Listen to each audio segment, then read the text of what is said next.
The text message from Mr. Blinder. We are ready to begin. At your pleasure, Madam President.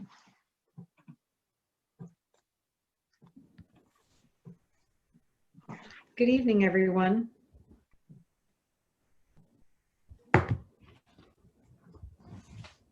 If we could have a roll call, Mr. McLaughlin, please. Ms. Beckman? Here. Ms. Schaefer? Here. Mr. Salmon? Here. Mrs. White? Here. Mrs. McCune? Here. Mrs. Wooldridge? Here. Mrs. Korn? Here. Mrs. Richmond? Here. Mrs. Gray? Here. Mr. Markarian? Here. Mr. Syatt? Here. Ms. Fox? Here. Madam President?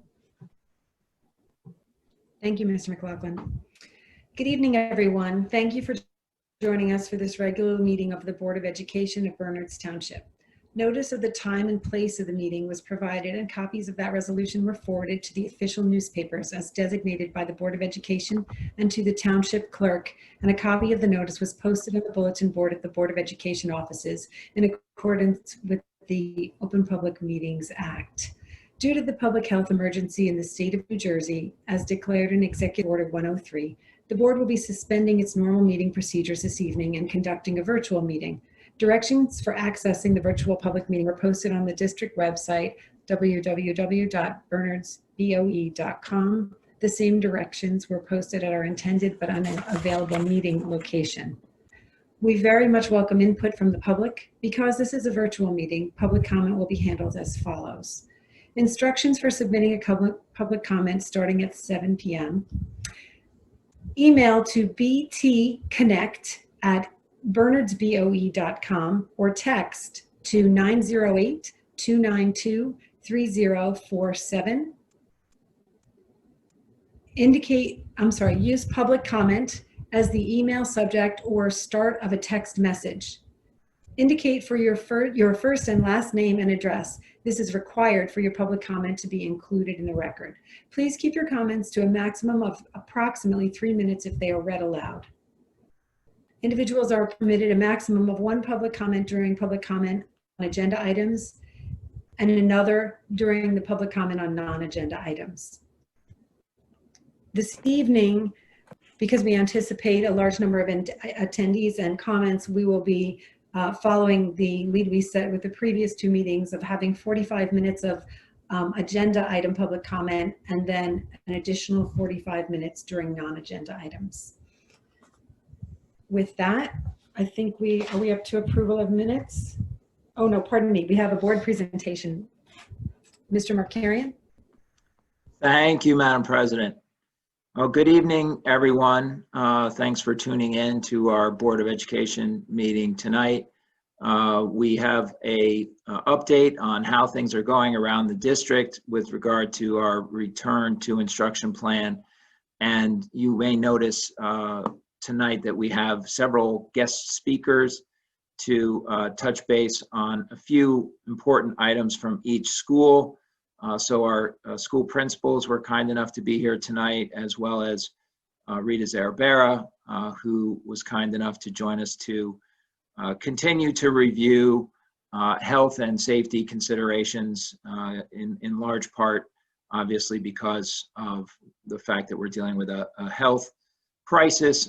So she's been kind enough to join our Board of Ed meeting. So we thank Rita for again being here tonight. We also have our directors of athletics, Mr. Shello, of special services, Ms. O'Connell, of school counseling, Ms. Smith, are all here as well joining us this evening. So just thanks to all the admins for joining our board meeting tonight. And with that, we will get started. I'll share screen here.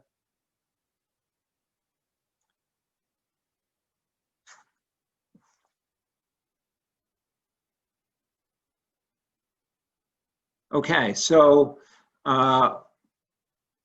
today obviously is September 14th, and our administrative team, including myself and those folks that I just highlighted, are going to be presenting to you tonight some information, hopefully that will be useful for you as parents and community members, as well as board members, as we move forward to bringing our students back into the district over the course of the next 2 or 3 weeks.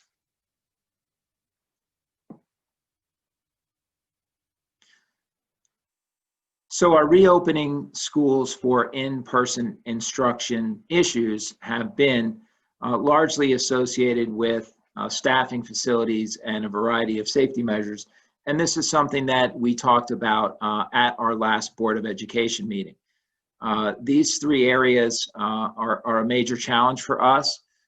Many folks have been kind enough to email the board or myself or both to offer willingness to help. And honestly, one of the areas that we're most in need of, more than anything else, is people to help out in these schools as substitute teachers and or aides. A question that has come up with regard to this is, well, what's going on? What's driving that need? And there's a wide range of issues associated with staffing that are causing us to need to fill these positions. One is simply folks that are resigning their positions, or perhaps they're on leave and we need to fill their positions. The other issue is that we are a divided workforce, if you will, between the staff members that are helping our students that are remaining 100% virtual and the staff members that will be working in the schools, teaching the students that are in person and online at the same time. So when you do that, it kind of spreads out your workforce and it gets too thin to cover all the things that you need to cover in the buildings. So it really puts a lot of strain on having the staff available to do everything that needs to be done to maintain social distancing and all the procedures that we're trying to accomplish within the schools. I shared with the community last week, I believe on Friday, that as of Friday, we had 37 positions that we are anticipating needing to fill between now and the next few months, as different people have different dates associated with their resignation. So there's a lot of hiring to do. I know Mr. Syed has been very busy trying to reduce that number as quickly as possible, and I'm sure he'll be making a lot of progress over the course of the next week. And by watching the agendas in personnel, you'll notice the folks that are taking leaves or resigning, as well as the folks that are being hired. So hopefully between tonight and the 21st, we'll make a lot of progress in this area. The second area that we've talked a lot about is our facilities, in particular the installation of a variety of safety-related equipment, and also our mechanical equipment, kind of going room to room and making sure that all the ventilation is working well. We've been fortunate enough, as I mentioned last week, or excuse me, at the last board meeting, to hire a new director of facilities whose background is in mechanical engineering. So he has been itemizing our equipment and making sure that as we bring students back into the building, he has a list of the rooms that the students are occupying, so he can kind of prioritize and double check that everything is copacetic with regard to ventilation. With respect to safety measures, we've made a lot of progress. We are basically there in terms of our signage being installed. I've been getting around to the schools. Everything looks really good with signage. Anything that's not finished on that should be taken care of this week. All of our hand sanitizer stations have been deployed to the schools, and we're probably about 95% in terms of getting them all into the classroom. So again, that should be finished off this week. So we're doing really well in that regard. As we prepare to bring the students back, we'll have all of those things in place. In terms of dates and where does that put us right now, you may have already noticed in my message from Friday these dates. I'm reiterating them a little bit. The district is committed to bringing students back to school in person. We're committed and we're excited to have students coming back. It was great last week on Thursday to see the CBAP program get started at Ridge High School. Tomorrow, actually, we're bringing that program back to both Mount Prospect School and William Annan Middle School. Our full-day preschool program through 8th grade is going to be starting up tomorrow. And then a week from tomorrow, next week, we will get started with our PALS preschool program, elementary BD, elementary LLD, and resource room for grades kindergarten 1 and 2. And on the same date, we'll also start the general education programs in grades K1 and 2.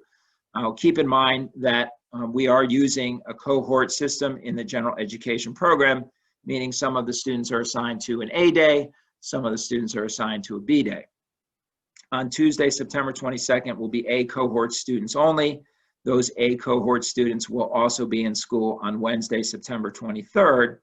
And then we will switch on the 24th and 25th of September, that's the Thursday and Friday, we'll switch to having the B cohort students coming in Thursday and Friday next week.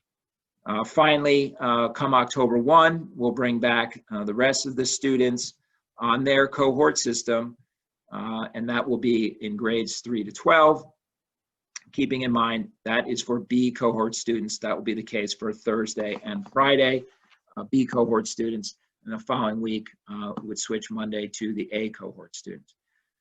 Obviously, the question has come, well, why? What is the cohorting situation? And it was something that we've been talking about for months. And the rationale, of course, is to make the class sizes manageable to allow for social distancing. That is why we have our students largely divided into the A group or the B group. That allows us to take all of the students that want to come to school in person, which is about 2/3 of the students, divide those students into 2 halves, if you will, such that we can spread the students out in the building. We can approach our desired 6 feet of social distancing, and through the combination of classroom arrangements and the use of barriers, we feel that we can be pretty effective in creating a good amount of space between the students and achieve the social distancing that we are looking to achieve. So that's just a simple reminder as to why we are doing that A cohort, B cohort system. Hopefully things go well and we can take a look in the future at possibilities of bringing more students in at the same time, but we need to get things going first and just see how it goes. So as we work to start the in-person instruction, we're continuing to build our capacity to teach in the virtual environment. We think this is very important because we all know that we're living in an uncertain time with respect to our ability to provide in-person instruction. The examples are literally all around us geographically about situations where school has started and then has stopped for a period of time or a planned period of time because there has been some type of flare-up with respect to students or staff potentially having tested positive, and therefore working with local health departments, school districts have had to make decisions about closing after opening or temporary closures after opening. And we know that that's the reality that we're living in. So it's really important and really a benefit to us as we have worked through so far since September 3rd on providing a virtual program and dealing with the challenges of the virtual program, troubleshooting the virtual programs. We're really growing and learning in that respect, and that's helpful to us in the event that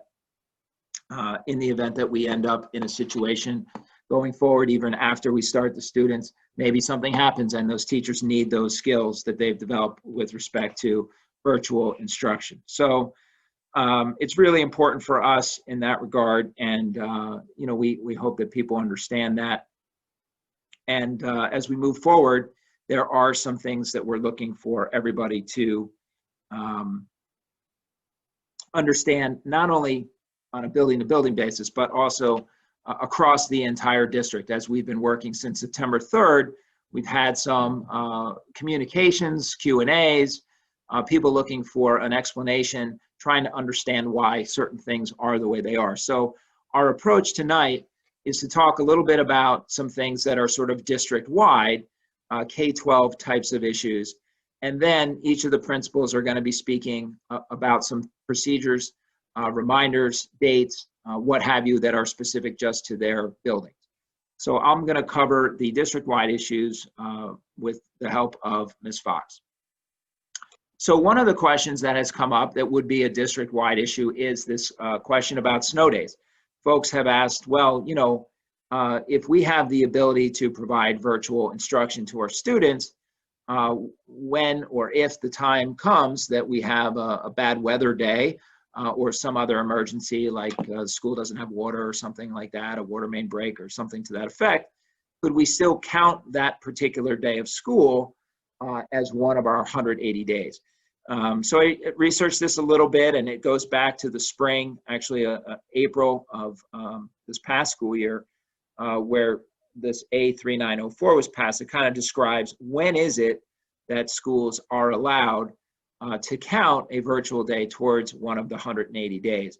And we're not going to be allowed to just count any old day that we want as a virtual day, even if it's a bad weather day or there's a water main break. There has to be specific consideration where schools have been closed for at least 3 days due to a declared state of emergency at the state level, or schools were closed as a requirement of a local health department in the case of a health issue. Once the schools are closed for 3 consecutive days under those types of situations, then it would become a possibility. But right now, that's not going to be the case. We're not going to be able to do that. I know people have wondered about that as they look at our school calendar and they see days that are marked as possible makeup days for snow days.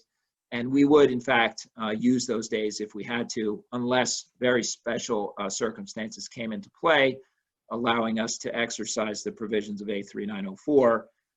But right now, I don't see that happening unless circumstances change, in which case we may be able to take advantage of it. But right now, the answer is no.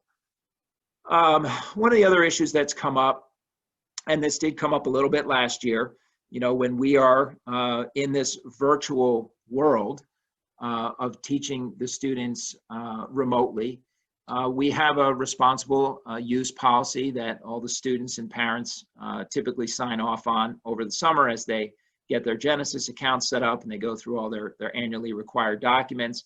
And I'm just reaching out as a reminder that this is a serious issue, and just because we are having virtual school right now and not in-person school doesn't make our behavior and the way we treat one another any less important.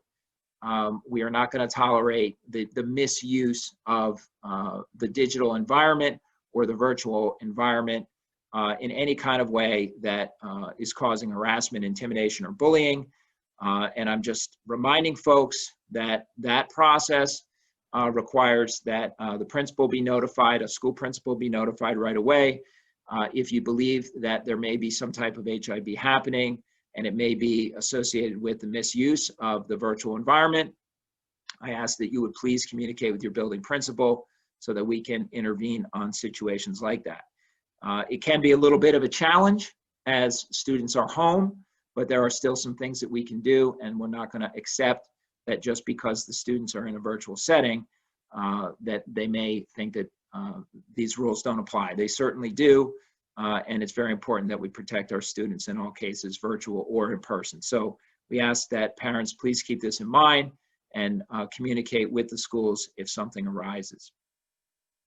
A similar issue related to our virtual environment and our remote instruction is this question about recording our things like what we're doing tonight, right? A Zoom call, some type of remote connection, and recording it, the video, the audio, and somehow misusing that recording.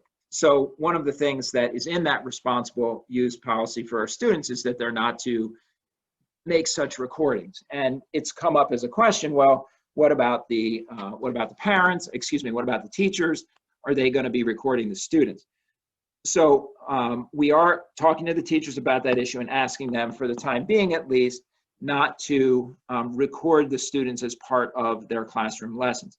It doesn't mean that they might not provide many recordings of themselves, or recordings of a PowerPoint, or recordings of a whiteboard, but we're asking them not to record the actual students and post those lessons with recordings of students included. Going along with that piece of accountability is the fact that we are asking that the students are visually available in those Zoom settings, meaning that they have their cameras on, so that we're able to have the kids be accountable for being in school. In the same way that when students are in school in the classroom, we expect to be able to see that they're there. And a student isn't allowed to come in for 5 minutes and then decide that they're going to walk downtown and get a sandwich. They're expected to be in class in accordance with their schedule, or otherwise they're cutting class. And in the same way, just because the students are home, we don't want to see them coming into class for a couple minutes and then logging off Zoom and being gone, when in fact they should be participating in the class. So we are asking that the students leave their cameras on. Accountability is an important piece that we're trying to improve on from last spring. So we will not have the teachers record the students in the virtual classrooms, but we will ask that the students are present and they have their cameras on, so that we can see that they're in fact participating in the class. Another kind of global issue for us has been the issue of attendance.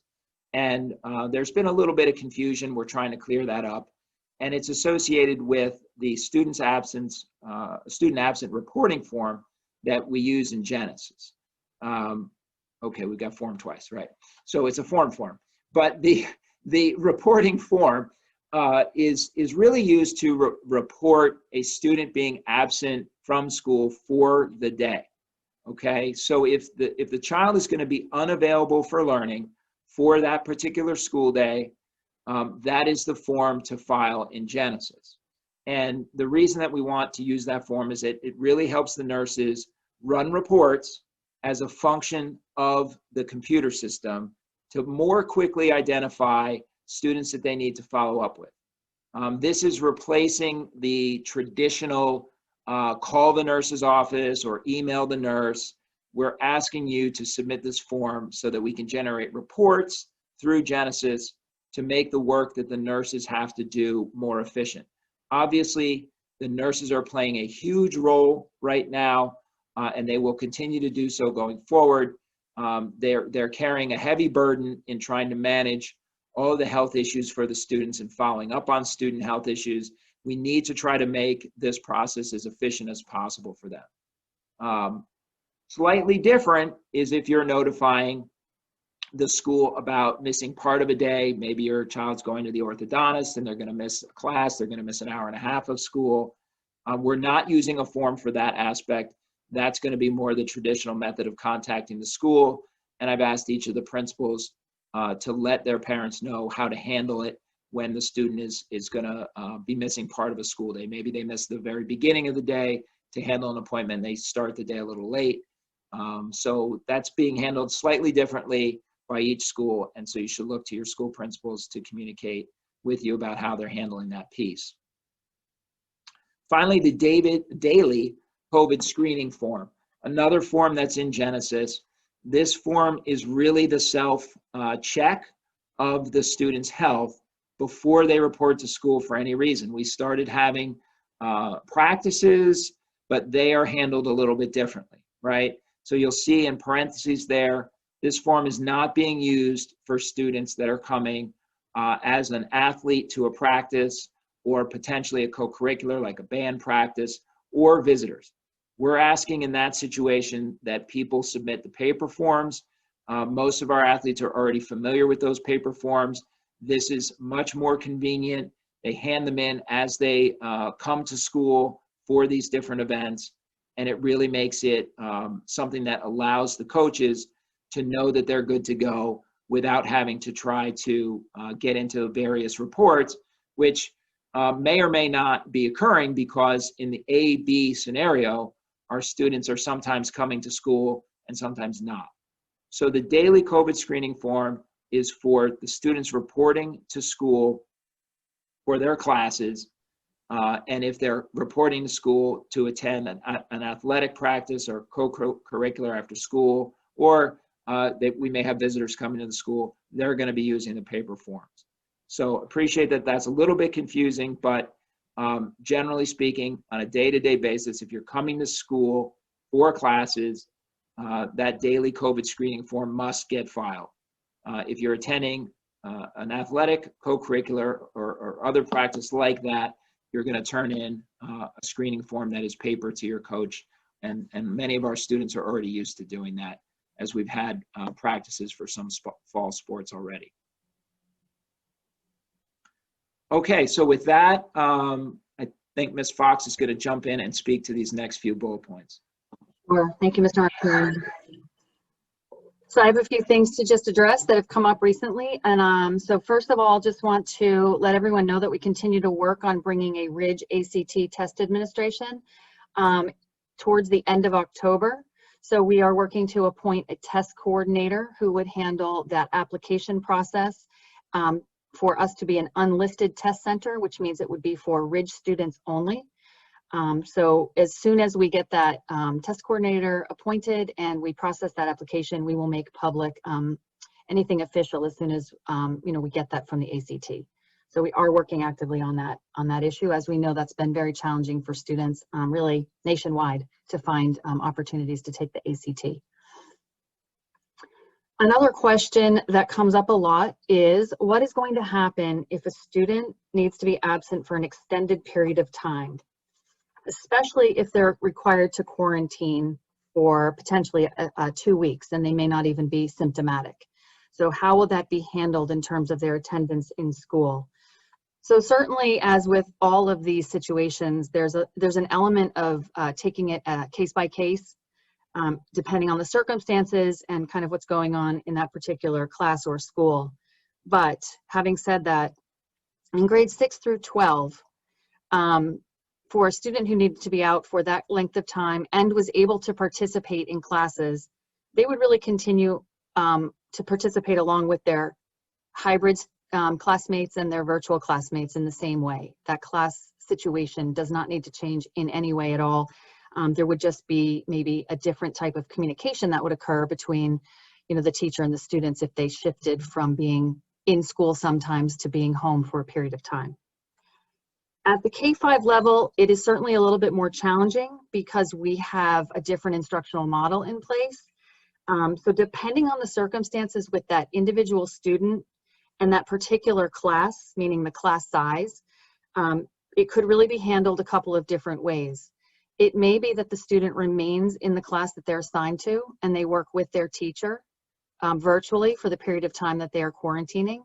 But if class sizes or circumstances warrant it, that student may need to be moved into a class of a virtual only teacher. Just because, as a reminder, at the K-5 level, we have virtual only teachers who are grouped with virtual only students. But the class sizes do vary quite a bit across the grades and across the buildings. So we have to look at those cases as they come our way and decide what's best for the students in really both classes. So starting on Monday, September 21st, the students in grades 3 through 12 will need to log into their Zoom class meetings through Google using the district login, which is their student email and their student ID. This will allow them to open their meeting links, and it is also an enhanced security feature for our teachers so that they will be assured that only students, only people with Bernard's BOE accounts would be able to enter a class meeting. So we've been working for the last 2 weeks to move students into their district accounts so that they will be able to open up the Zoom link and enter their class by signing in through Google. We're looking at that as an enhanced security measure that will make the management of the class easier for the teachers, and everybody can be assured that only people with Bernard's BOE accounts are entering the class meetings. Thank you, Ms. Fox. You're welcome. Okay, so we're going to jump in here and kind of do a bit of a round robin with some quick hitters from our school principals about some reminders with respect to each of their schedules or things that they have coming up that they want to make sure that the community is aware of. So without further ado, I'd like to introduce Dr. Lazovic for Ridge High School. Thanks, Mr. Markarian. So a number of the questions that we have been getting all revolve around this idea of self-directed periods. What do my students do when they're in a study hall, a lunch period, and how do the tutorials work? So for any unscheduled period where a student is in a study hall or a lunch period, that is an opportunity for that student to receive extra help and to dive into their academic work. Daily tutorials are something that have gone on at Ridge High School for years. Normally they start a little bit later in the year, but we will be rolling them out this week. Students will be receiving an email on how to from us. There is a spreadsheet so that at any point in time, they know all the different teachers by content area so that they can zoom in, whether in the building or at home, and receive support academically. The virtual tutorials that have been discussed happen after the 5-period academic day, where students are working with their specific teachers, and those appointments are set up by the teachers.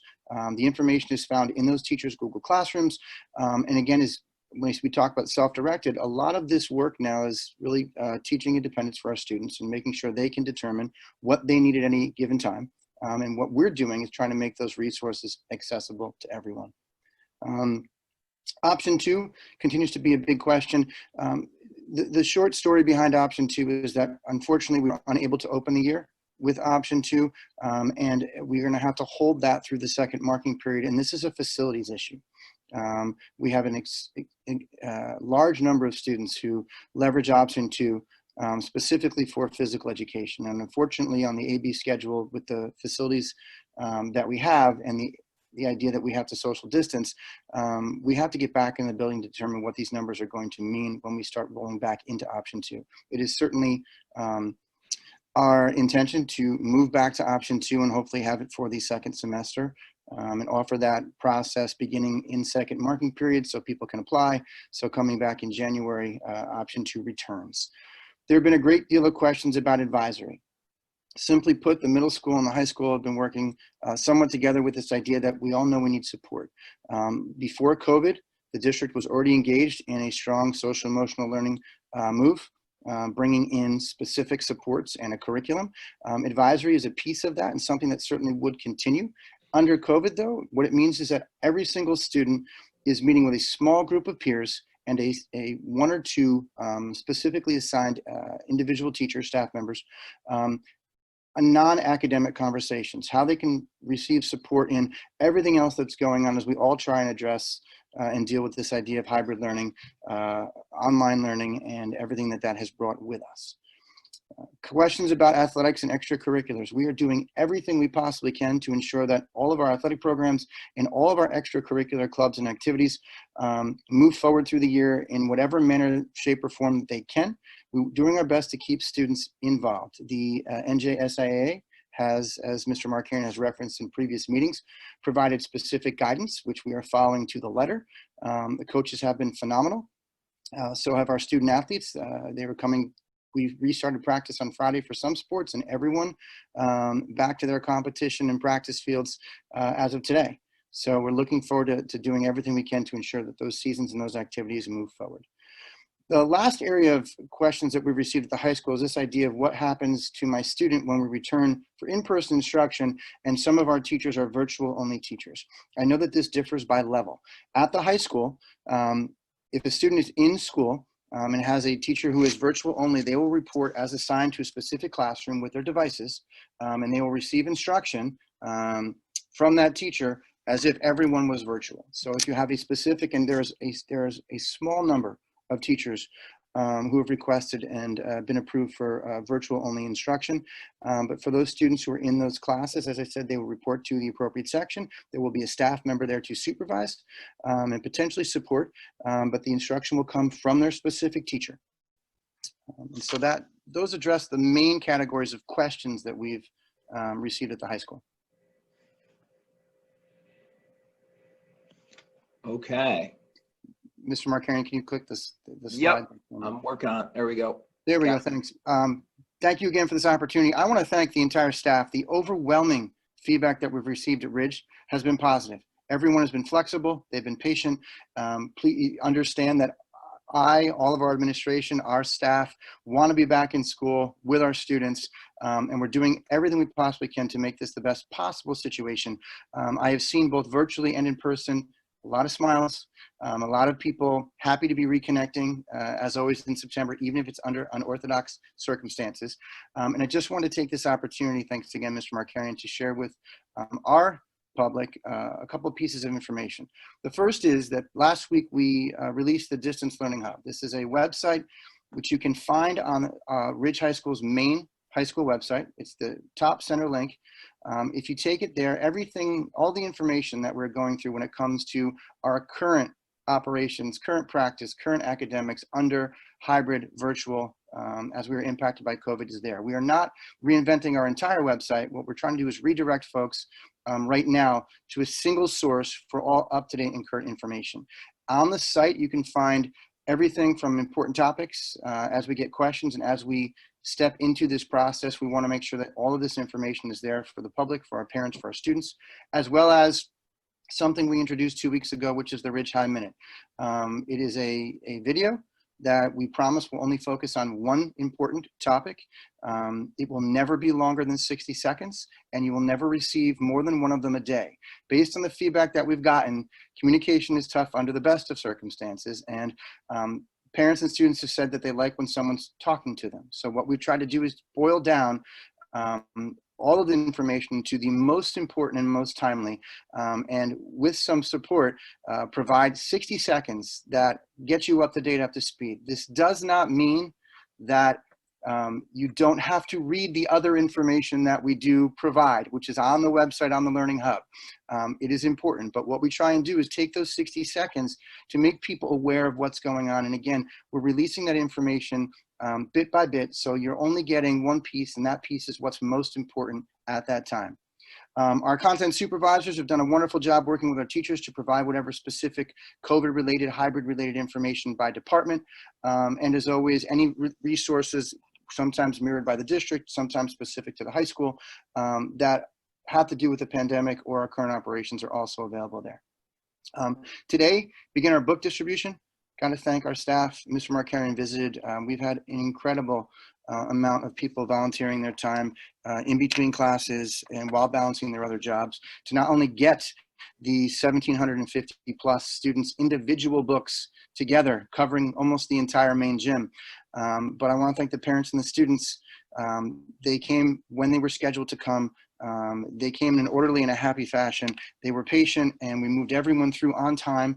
We're hoping that the next 2 days move as smoothly. The feedback has been overwhelmingly positive on that as well, and that's really because of a collaborative and coordinated effort from our staff. So we just hope that for Tuesday and Wednesday, if you are coming for book distribution, please again refer to the Learning Hub, check your window, and please come at that time, because with everyone's cooperation, we can keep your wait time down to a minimum, and we can make sure you get the specific books that you need.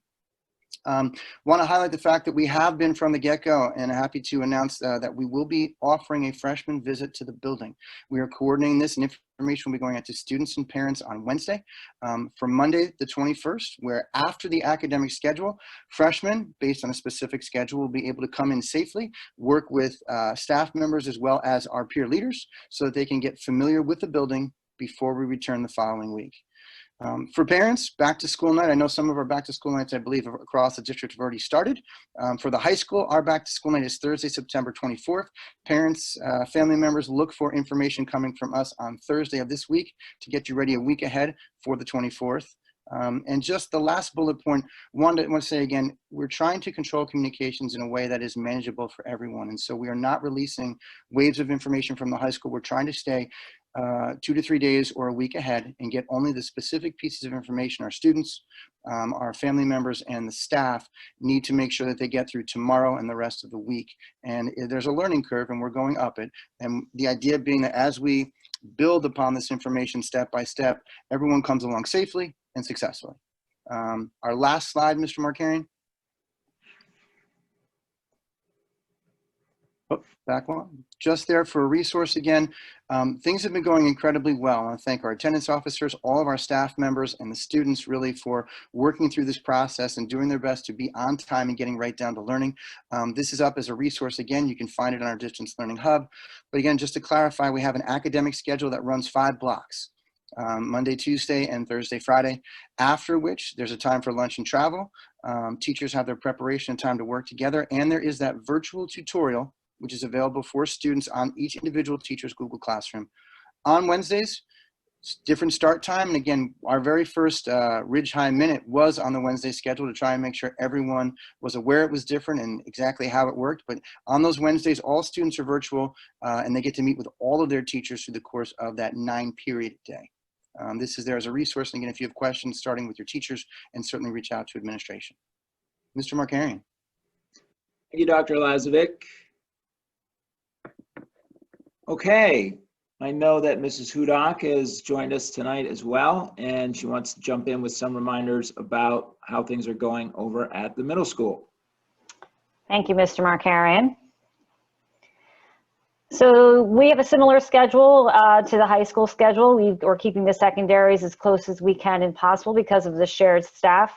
So the communication and the information that Dr. Lazovic had shared is fairly identical. Our students are using that virtual tutorial at the end of the day for individual meetings with teachers when they need support in different areas. We again are following the same rotation with a full virtual Wednesday, and our students have successfully navigated that. Mr. Markarian. Some information about the middle school. I know that Mr. Markarian had mentioned the absentee form, which is completed in Genesis by all parents in the event that your child is actually absent from school. In addition to that, if at any point you need to, your child needs to have a doctor's appointment and they're going to be tardy to an individual class or to the school, or if they need to leave early, you will need to contact the main office and let our attendance officer, Ms. Meester, know that your child will not be present for any one particular class or a portion of the day. What's new for us at the middle school is that in years past, we take daily attendance and then teachers rostered attendance in their teacher grade book for each subsequent class. This year, we are now keeping record of student attendance actually in the student information system, Genesis. And so the teachers will be marking students present, tardy, or absent if they're not there for their period. So it's very important, as Mr. Markarian had alluded to very early on in his presentation, that we have accurate attendance, knowing where the students are at all points of the school day. Advisory and study hall, it's a little bit different than the high school, but we are following a very similar pattern. The first couple days of advisory, we have co-teachers who are working on sharing the responsibility of the small group. Our teachers are getting used to the virtual platform, and we are asking them to take attendance during the advisory study halls every day as well. Right now, there is no formal schedule for the content of these periods on any one given day during the month of September. We had 2 SEL lessons very early on, an introductory get to know you lesson and then an SEL lesson involving students. As we move forward through the month of September, students will be utilizing this time period for a potential study hall opportunities if they need additional assistance with individual teachers. They need to meet with their school counselors, and we are looking to schedule one of our very first morning meetings shortly. As we progress during the school year in the month of October, once all students are back in, we will then assess the other opportunities that we have available during this time frame, like doing student virtual assemblies. Also, in addition to that, pushing out videos to students about how different procedures may work before they're actually in person at school. And so there are many ways that we can continue to utilize this time, and I imagine that it's going to change as we get to the month of October. So parents, please stay tuned. Schedule additions, we just had a recent update that is going to be extremely helpful for our students and our parents. The time frames now appear in Genesis, so you're able to see the actual blocks that are in our virtual hybrid schedule, and it will show on your student schedule in Genesis. So that was a wonderful addition thanks to the work of Ms. Fox and her team. Our virtual back to school night is scheduled for September 17th. Similar to Dr. Lazovic, I am sharing information out that is necessary for that week very slowly so as to not overwhelm. And so in the next day or two, parents will be getting an explanation on how to access the links for back to school night through Google Classroom and Google Calendar in their students' Vernon's BOE accounts. And so that information will probably be coming out tomorrow. In addition, today, Mr. Sharples, our 6th grade assistant principal, has communicated out our 6th grade open house. This day on the 29th is reserved for 6th graders only and 1 adult. We will be allowing our students in an assigned fashion to come in during a certain point of the day after instruction is over to tour around the building. And again, each group is assigned alphabetically, and we ask, very similar to our book distribution, that 6th grade families make sure that they stick to those time frames so we can limit the number of students who are in the building at one time. And of course, if you have any questions about the open house for 6th graders, please don't hesitate to reach out to us. And then we had a really successful material delivery last week. We had numerous teachers who were also doing double duty, where they were teaching and coming to assist, and we had instructional aides who were there. And thank you to all of the parents and all the staff members who helped. We were able to get out massive amounts of books and materials to students, and even return some that were left behind last year. So thank you again for everyone's coordinated work on that enormous task. Thank you, Mrs. Hudak. Okay, so we're going to jump over to our elementary schools now, and I believe Ms. Hosany is going to kick us off. Yes, thank you, Mr. Markarian. I'm going to start by telling a little bit about our schedule, which is very similar in all 4 elementary schools. The daily schedule for when reading, writing, and math is being taught may differ from school to school, but overall you'll see a similar hybrid schedule and virtual schedule. So this is as of 9/22 when we have the students coming in K1 and 2. So this would be, let's say that this was a day and the A students are coming in and the B students are at home. This would be all students regardless of cohort. They would report to their class meeting at 8:45. Similar to the secondary, the students must attend because this is how attendance is being taken. The teacher will take attendance when the student is seen on the class meeting. Then with the students that are in school would then jump into the different reading. This is a typical grade 3 student, so they would start with reading.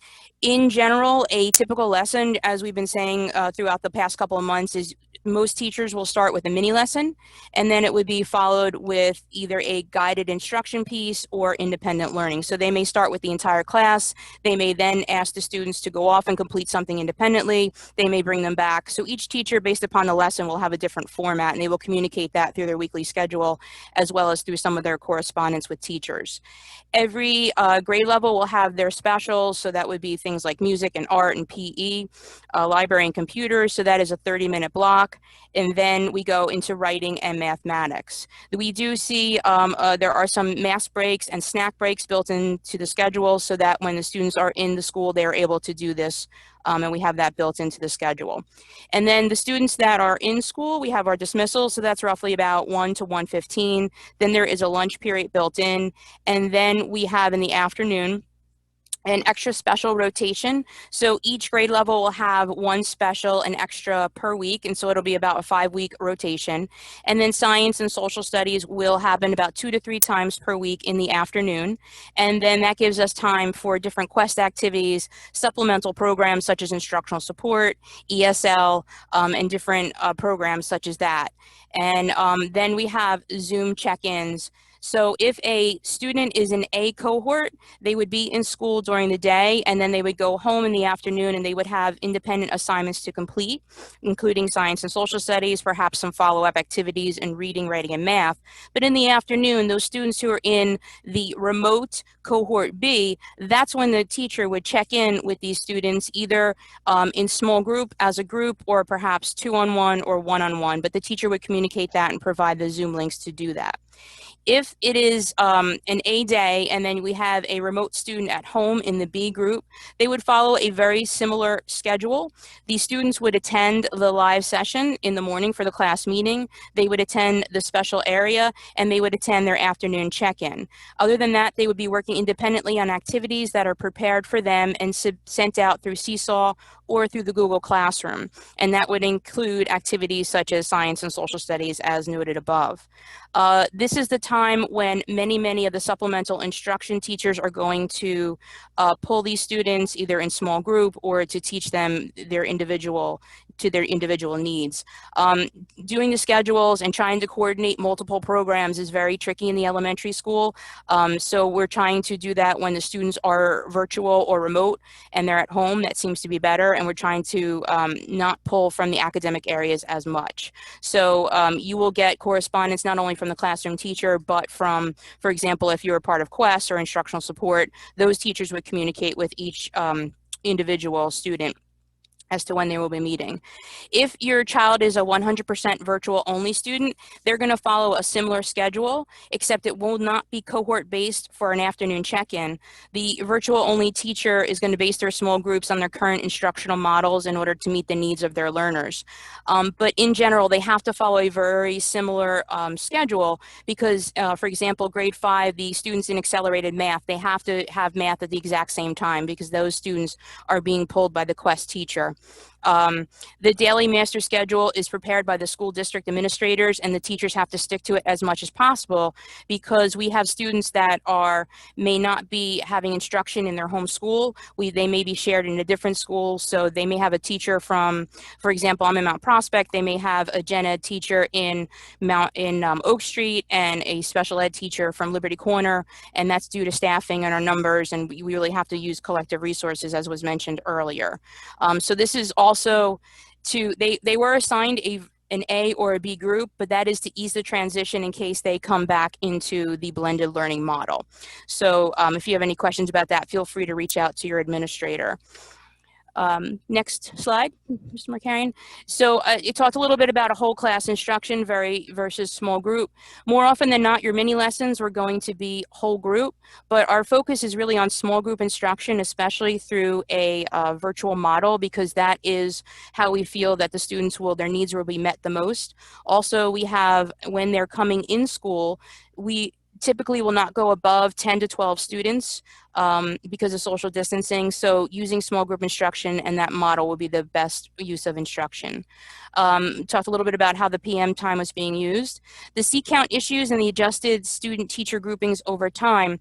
So as students go from either the blended model to virtual, or at the end of the trimester, if they come from virtual to blended, because of the numbers and what Mrs. Fox had been talking about earlier in the PowerPoint presentation, we have to look at our numbers and how many we can fit in person versus students, the number of students that are in a virtual classroom. So there's no guarantee that when they switch that they will be with that same homeroom teacher. So we are really looking at grade level teachers sharing students. So students are also maybe privy to lessons that, because our teachers are doing shared responsibilities, they may have a read aloud from someone across the district in the same grade level or someone within that grade level. So it's going to be a time of flexibility, and they'll get to know a lot of different faces, and the teachers will get to know a lot of different students.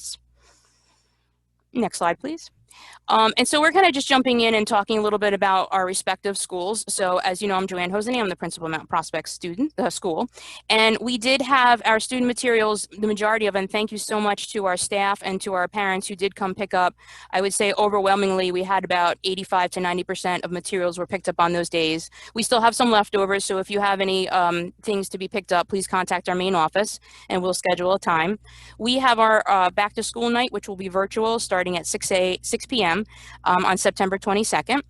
And then what's going to be a little bit different in the elementary schools is that daily drop-off and pickup. I'll be sending very detailed instructions through the email, or Mr. Pepitone as well, but beginning with the full day CBAP starting tomorrow, and we're very excited to get the kids in. We had very successful in the summer, so it's going to be nice to see them. We're going to use the Allen Road parking lot. That's our side parking lot, which is by the cafeteria, but you guys are going to pull up to the music room and drop off your students. The teachers and aides will be available to pick them up right from the cars. The half-day preschool, which will be starting on September 22nd, you as well will be using the Allen Road parking lot by the cafeteria. And so that'll be a little bit behind the CBAP group, and you'll be coming through the cafeteria. Grades K1 and 2, again, starting on 9/22, you will be coming, it's almost like your typical drop-off and pickup. You'll be coming through the main driveway and Handsome Road, and you will be dropped off through our main office doors. There'll be one exit and one entrance, and grades 3, 4, and 5 starting on October 1st, the same thing. You'll be going through the Handsome Road, the main office doors. Dismissal will look a little bit different, but we will send out detailed instructions because we will be sending you placards, which will have your name on it. We'll ask you to display them on your dashboard. And as you are pulling up, we will notify our runners to pick up your child, whether it's siblings or just an individual child, and then they will come out to the pickup line.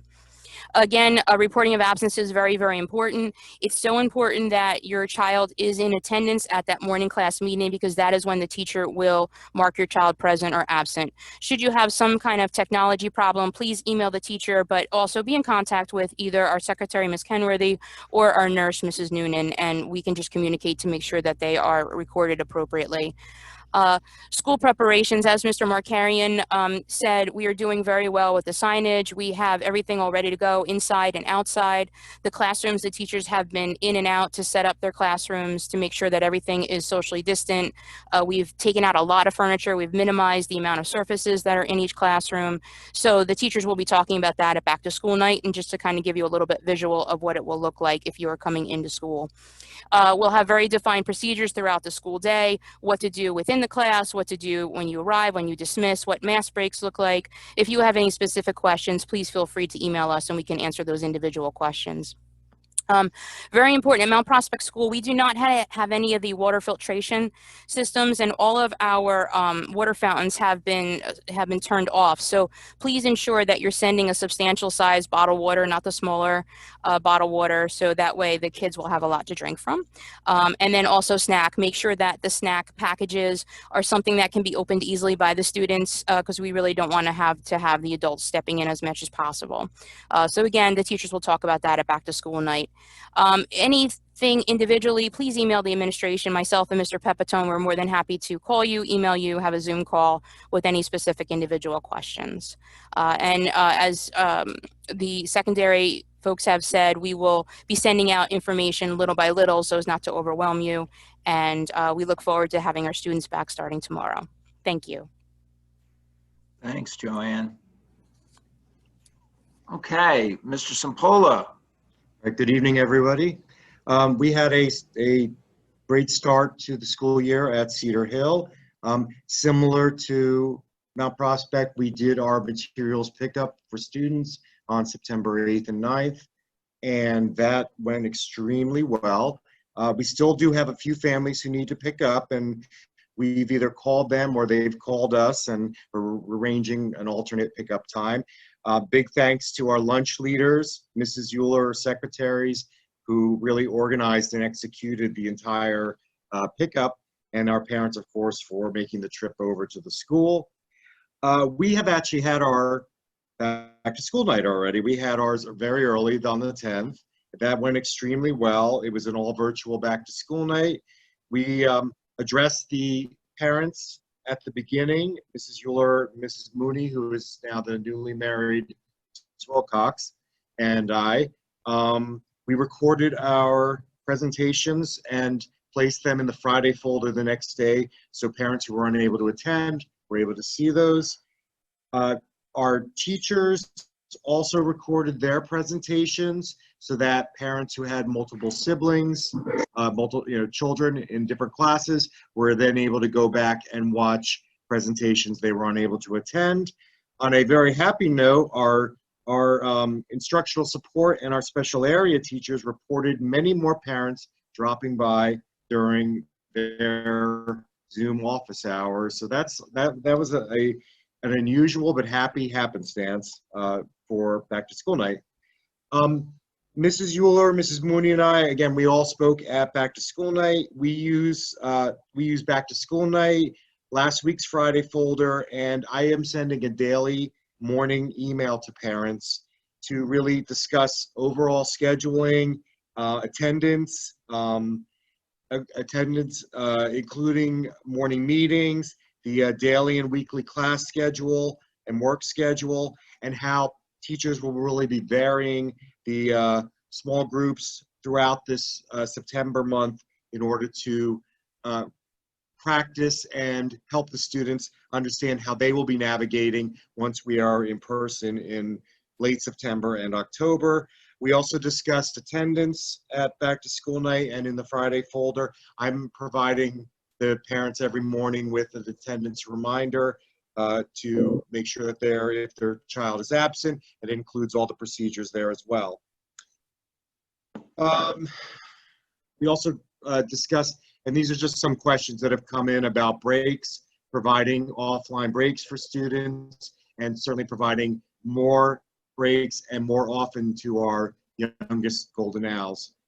Mrs. Euler discussed some of the character education work the faculty did over the summer and how we're revising our character education program to accommodate the online environment while still preserving the quality of the program. Mrs. Mooney discussed revisions to the guidance program over the summer and an overview of the services that she provides as a school counselor.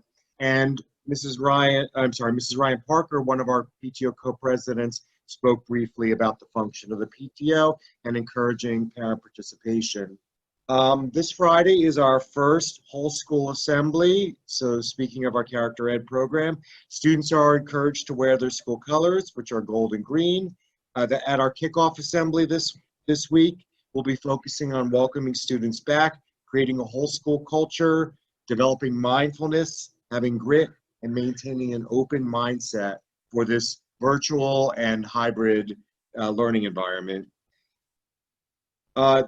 During this period of all virtual learning, we have been able to complete preparations for students to return next week with our K-2 students, and then the following with our grades 3 to 5. We are on schedule to be ready. We are excited to have our students back in this safe environment as possible. And I will include information about K1 and 2 in this week's Friday folder, and then grades 3, 4, and 5 arrival in next week's Friday folder. Similar to the other schools, I'm not trying to send too much information, so I'm not overwhelming parents with too much stuff. We are scheduling a COVID-safe picture days, so instead of 1 day, it'll be 3 days. We met with Life Touch Pictures, who described the extra steps that they are taking to clean in between each photo shoot. Again, we're scheduling multiple days to accommodate our blended cohorts and our virtual cohort, and there'll be more to come on those preparations once they're finalized. And just our, finally, my goal as a principal this year, really just amid the uncertainty of COVID-19, is to provide as much safety and reassurance to the students and parents to have a great year. I really focused on that in my back to school address. We're committed to planning as many regular or replacement activities to give students a comprehensive and enriched environment despite the difficulties of the COVID-19 pandemic. Thank you, Mr. Simpola. Dr. Oliver. Good evening. Thank you very much. Just some reminders here. We are having the LCS Back to School Night. It's on Wednesday, September 16th. As with the other schools, this is going to be a virtual evening. The flyer has been included in the last 2 Fridays blasts. The first session starts at 5:30 for kindergarten through 2nd grade. That's the teacher presentations. We are also providing 2 sessions for our special area teachers, our music, art, PE, library technology. They're very excited about being able to do a presentation for all of you. They're hoping that they're going to get more traffic that day, and I'm sure that they are. Their link is provided As a reminder, on the flyer that has been put out in the last 2 Friday folders for back to school night, that's the link that you will need to use for the special area teachers. The links will be coming from your child's classroom teacher for their own presentations. But the special area teachers, their link is provided in the flyer that I have put out. Our teachers will be recording their presentations as well for those of you who may not be able to make it due to other obligations, and we will be able to get that out to you so you don't miss any information. One reminder, we are reaching out to families looking for some classroom parents, and those emails actually just went out for individual classes that are in still need of classroom parents, so please keep an eye out for that. We do also have some changes to our drop-off and pickup. I'm very fortunate the past 5 years. I think that we've had a very systematic drop-off and pickup, so we don't have to make much of a change here, but one of the changes, and this is for all of the schools, that our doors are not opening until 8:30. Typically, we had early drop-off at 8:15. The children would gather inside the school at a location. Now we're not opening our doors until 8:30. The children will enter the building and go right to the classrooms. They will not be gathering in the hallways. So doors open at 8:30. So I do ask that you wait with your child and do not drop off your child prior to 8:30 and prior to us opening our doors. I will have staff members outside like we do every year on duty, and they will be there to assist the children as they come into our building and navigate their way to their new classrooms. Also a change for our drop off and pickup is that kids or students in grades 3, 4, and 5, and also their younger siblings, if they have any, will be using the back doors. They will be exiting their classrooms by where the crosswalk is to go out to our recess area. They'll be using the back doors and then enter down to the ramp to enter our building. Students in grades kindergarten, 1st, and 2nd will enter and exit the main office doors. So the difference there is, what I've changed this year is that 3rd grade will not be entering the main office area. They will be going through the back doors with the 4th and 5th grade students. That is one change, and we'll work with you to make sure everybody understands what we're doing. I'm sure it'll be very smooth after the first day of children coming back to school.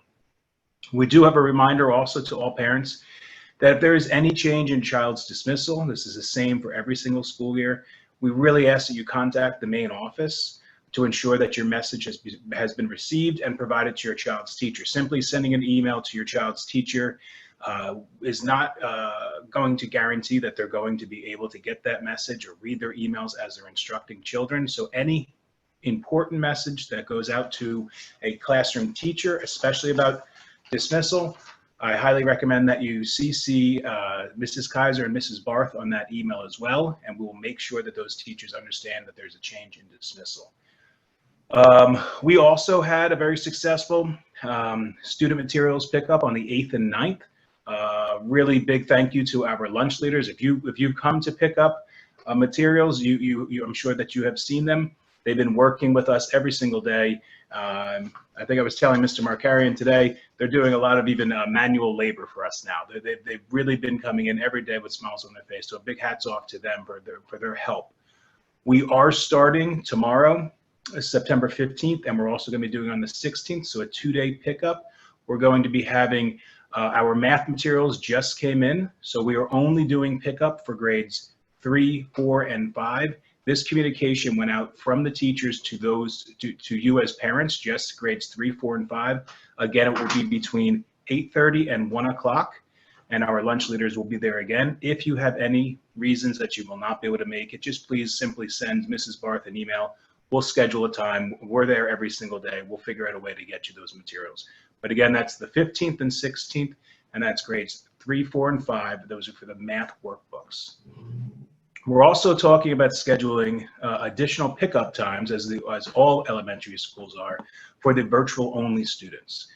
We're looking to schedule this pickup prior to October 1st. More information will come out, and that will come directly from your child's virtual only teacher. More information will come out about that now. Our distance learning hub has been set up.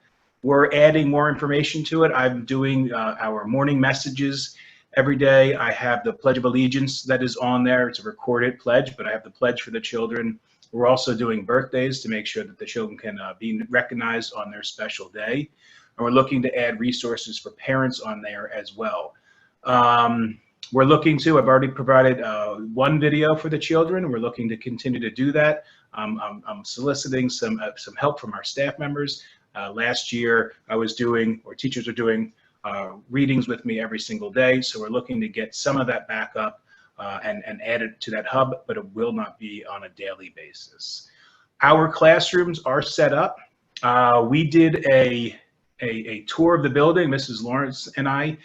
We did a recording that we're going to be putting out to our community. The classrooms are set up. We give you a sneak peek of what the classrooms look like, what our hallways look like, the signage that is around our building. I think it's a fun video. I recommend you watch it with your children. And we also provide more detailed information about our learning model and also drop off and pick up in this video. So I think you'll have some fun with it. I'm brushing up on my editing skills tonight. And really, you know, one last thing is we're just really happy, all of us as administrators and as parents as well, that our children are returning back to school. Our schools are set, the classrooms are ready, our hallways are ready. The last thing we need to do is open our doors and have our children return back to school. So we're looking forward to that. And remember, as the other administrators have said, reach out to us if you have any concerns. Reach out to your child's teacher. Mrs. Lawrence and I are here to help, just like every other administrator in this district. Looking forward to working or continuing to work with you as a community just to make this year as successful as possible. So thank you for the time today, Mr. Markarian. Thank you, Dr. Oliver. Okay, Ms. Foley.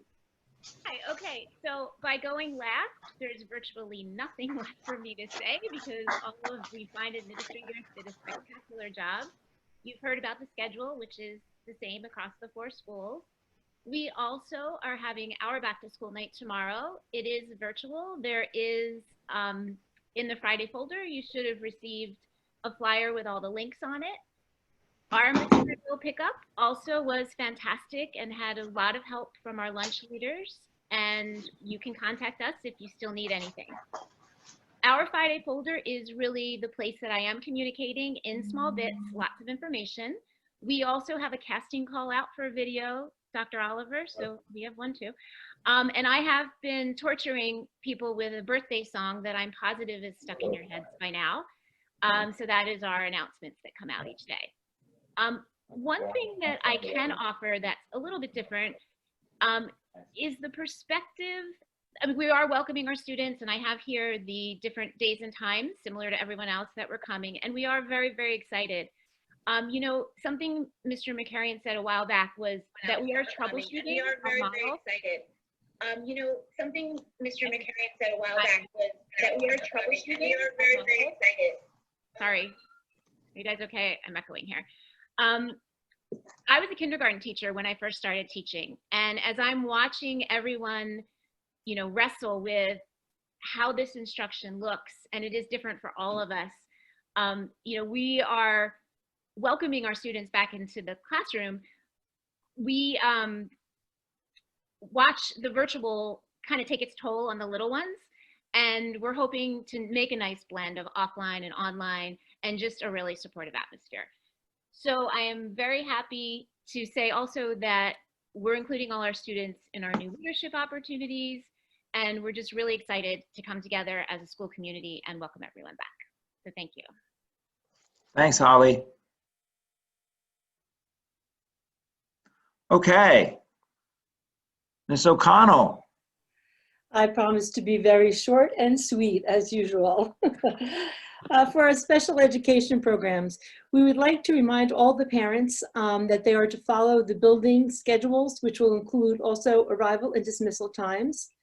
We are really encouraging parents to communicate with classroom teachers about any individual concerns that they may have about their child. Case managers are also available to answer any IEP questions that you may have. We are beginning related services. They would be both virtual, and we will also do them on site. As most of you know, we did get behind a little bit in our evaluations due to COVID, but we're did a lot of catch up over the summer, and we continue to do that. Currently, we are allowed to do evaluations in person, so we're trying to get students in. We're making sure that we're not taking them out of academic periods. We understand how important that is right now, but we are trying to catch up with all those evaluations. IEP meetings with parents are being conducted virtually, and that seems to be working well. So if you need an IEP meeting, do not hesitate to reach out to your case manager, and we can arrange that. We know that virtual and remote learning is difficult for our special education students and families. So we want you to please reach out to the case managers, to reach out to your teachers, reach out to one of the special education administrators. We're really all here to support you and assist you and your students through all of this. We're going to get this one way or the other. Have a great year. Thank you, Jean. Okay, as promised, I mentioned that Rita Zarabera, our nursing coordinator, has been joining us for board meetings. Just to try to keep everybody reminded and up to speed, it seems as though unique things are coming along all the time, and we constantly have to remind ourselves of our procedures with respect to trying to stay safe and healthy. So, Ms. Zarabera? Sure, thank you, Mr. Markarian. So tonight I thought we'd talk a little bit about student illness and answer some of the questions that we've been hearing from parents. So next slide, please. So what happens if your child feels sick or has some illness? Well, the first thing I would tell you is to contact your school nurse. You could reach out to me, but any of the school nurses that are in the buildings are there as a resource for you. And any illness at all or symptoms really should be reported to the nurse. The other thing is that a medical exam will need to be conducted if there are any symptoms that are related to COVID-19.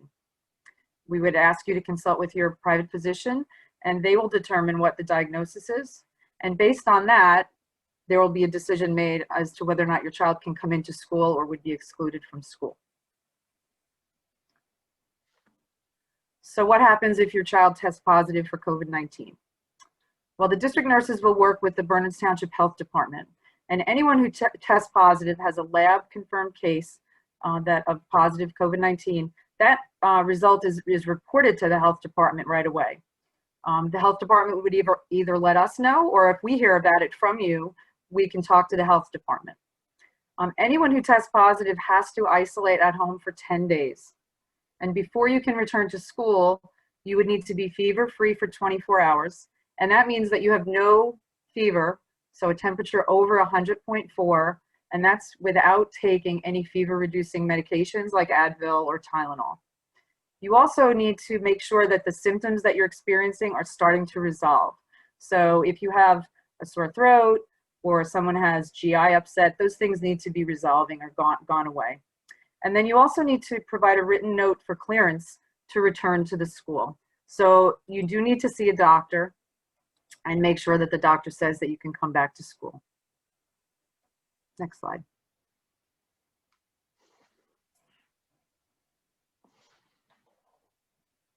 So what happens if your child has symptoms of COVID? So that means that you don't test positive, but you're starting to have symptoms. So the same thing applies, that you really need to see a doctor and have a medical evaluation. It doesn't mean you have to have a COVID test, but you need to be examined by a doctor, and then the doctor would decide whether or not a COVID test has merit. You also would need to be fever-free for 24 hours, and you would need to quarantine until a diagnosis is made. And the reason for that is that your child could have symptoms, right? And you're not sure if it's COVID or not. And there are certainly a lot of those symptoms are consistent with flu or strep throat or some of the other typical kind of childhood illnesses. But you don't want to expose anyone else until you have a diagnosis. So it's really important to see a doctor. Now, if an alternative diagnosis is made, for instance, the doctor sees your child, maybe does a strep test and determines that they have strep throat, then all of the COVID requirements kind of are pushed aside, and we would follow the typical exclusion criteria that are developed by the Department of Health. And I've provided a link here if you want to take a look at those. In all of these cases, you still do need a written medical note to return to school saying that your child is not contagious and they have permission to return. One of the other questions that we get a lot is about household contacts and what happens if your child is living in the house with someone who tests positive for COVID-19. So in that case, your child must quarantine for 14 days. Everyone in the household would need to quarantine for 14 days after the 10 days of isolation for the person who tested positive. So it certainly could be that there will be 24 days of quarantine if someone in your house tests positive. And again, you would need written medical clearance to return to school. The other question that we get a lot is about being a close contact. What does it mean to be a close contact, and what happens if your child is determined to be a close contact of someone who has COVID-19? So a close contact means that you've been within 6 feet of someone who's diagnosed with COVID-19 for more than 10 minutes. And any close contact of someone with a lab confirmed case must quarantine for 14 days from the last day of exposure. They also must have a medical evaluation, and that evaluation should be towards the end of the 14-day period. So day 11, day 12, day 13, it's important to see a doctor, have an examination, and decide if the student is okay, not contagious, and can return to school. And in that case, they would need to provide, again, a written medical note to return to school. The other question that comes up is, what if I'm a close contact of a close contact? So, and what does that mean? It means that, let's say one of the parents is going to work every day, and someone that they work with tests positive for COVID. So the parent might be a close contact and required to quarantine for 14 days. However, the child in the household is only a close contact of a close contact, and there are no restrictions for that person. So in that case, your child would still be able to attend school. And we would just ask for vigilance with performing the daily COVID screening and keeping an eye for any symptoms that might develop. The other topic that comes up a lot is about travel. And I'm sure you're all aware about the New Jersey State Advisory, and there's a long list of travel restrictions, and they include states where you're not permitted to go and come back to New Jersey without quarantining. The CDC also has a list for international travel, and we would ask you to take a look at those lists, especially if you're planning any travel in the coming weeks or months. Any travel to any of those places would require a 14-day quarantine from the last day of exposure. So if your family, including your children and students, takes a trip and goes to Florida, and Florida is on the list, the New Jersey State Advisory list, then when you return to New Jersey, you would need to do a 14-day quarantine, and your child would not be able to come into school during that period. Now, if someone in your household goes and travels, let's say there's a business trip. So let's say one of the parents goes and takes a business trip to Florida and comes back. There are no restrictions in that case on your child. So it's only if the child himself went and traveled to one of those states. The other topic that we get a lot of questions about is testing, and should your child get tested if they've been exposed? So the first thing I really want to convey is that COVID testing is not the determining factor to clear someone to return to school. So if for some reason your child was exposed to someone who did test positive for COVID, probably the thing you don't want to do is run out and have a test right away. What scientists have found is that testing done very early after exposure really may be falsely negative. About 30% of the time, those tests are falsely negative. And also, a lot of the rapid tests that are done are just not that reliable. So testing should not be done in the early period. So again, you should probably see a physician, let the doctor decide what's really necessary and when a test should be done. You would need to quarantine if you've been exposed, even if your test is negative. So if you go and get a quick test because you're worried that you were around somebody with COVID, the negative test is not going to do anything to change the requirement to quarantine. So you would still need to quarantine for 14 days. And the last thing I'll say again is please follow your physician's advice. So talk to your own private physician, let them advise you as to what you should do regarding testing. Medical clearance. So if your child is exposed, or if your child is sick, or if your child is diagnosed with COVID, to come back to school, you would need to provide a written note to one of the district school nurses. And the note really needs to say that your child has served the required quarantine period, that they are fever-free, and they're not contagious, and they may return to school or school activities. One of the parents had suggested that our district come up with some kind of a form that would outline that just to help you. And so we did that. And if you click here, or I can show you on the next slide, we've developed a form. It talks a little bit about the requirements to return to school or to work if you have a positive case for COVID, or if you're a close contact or a household contact. And on the bottom of the form is an opportunity for your doctor to actually just check off that you've served your quarantine, you're not contagious, and that you can return to school. And they sign it, date it, and stamp it. And then that can be submitted to the school nurse.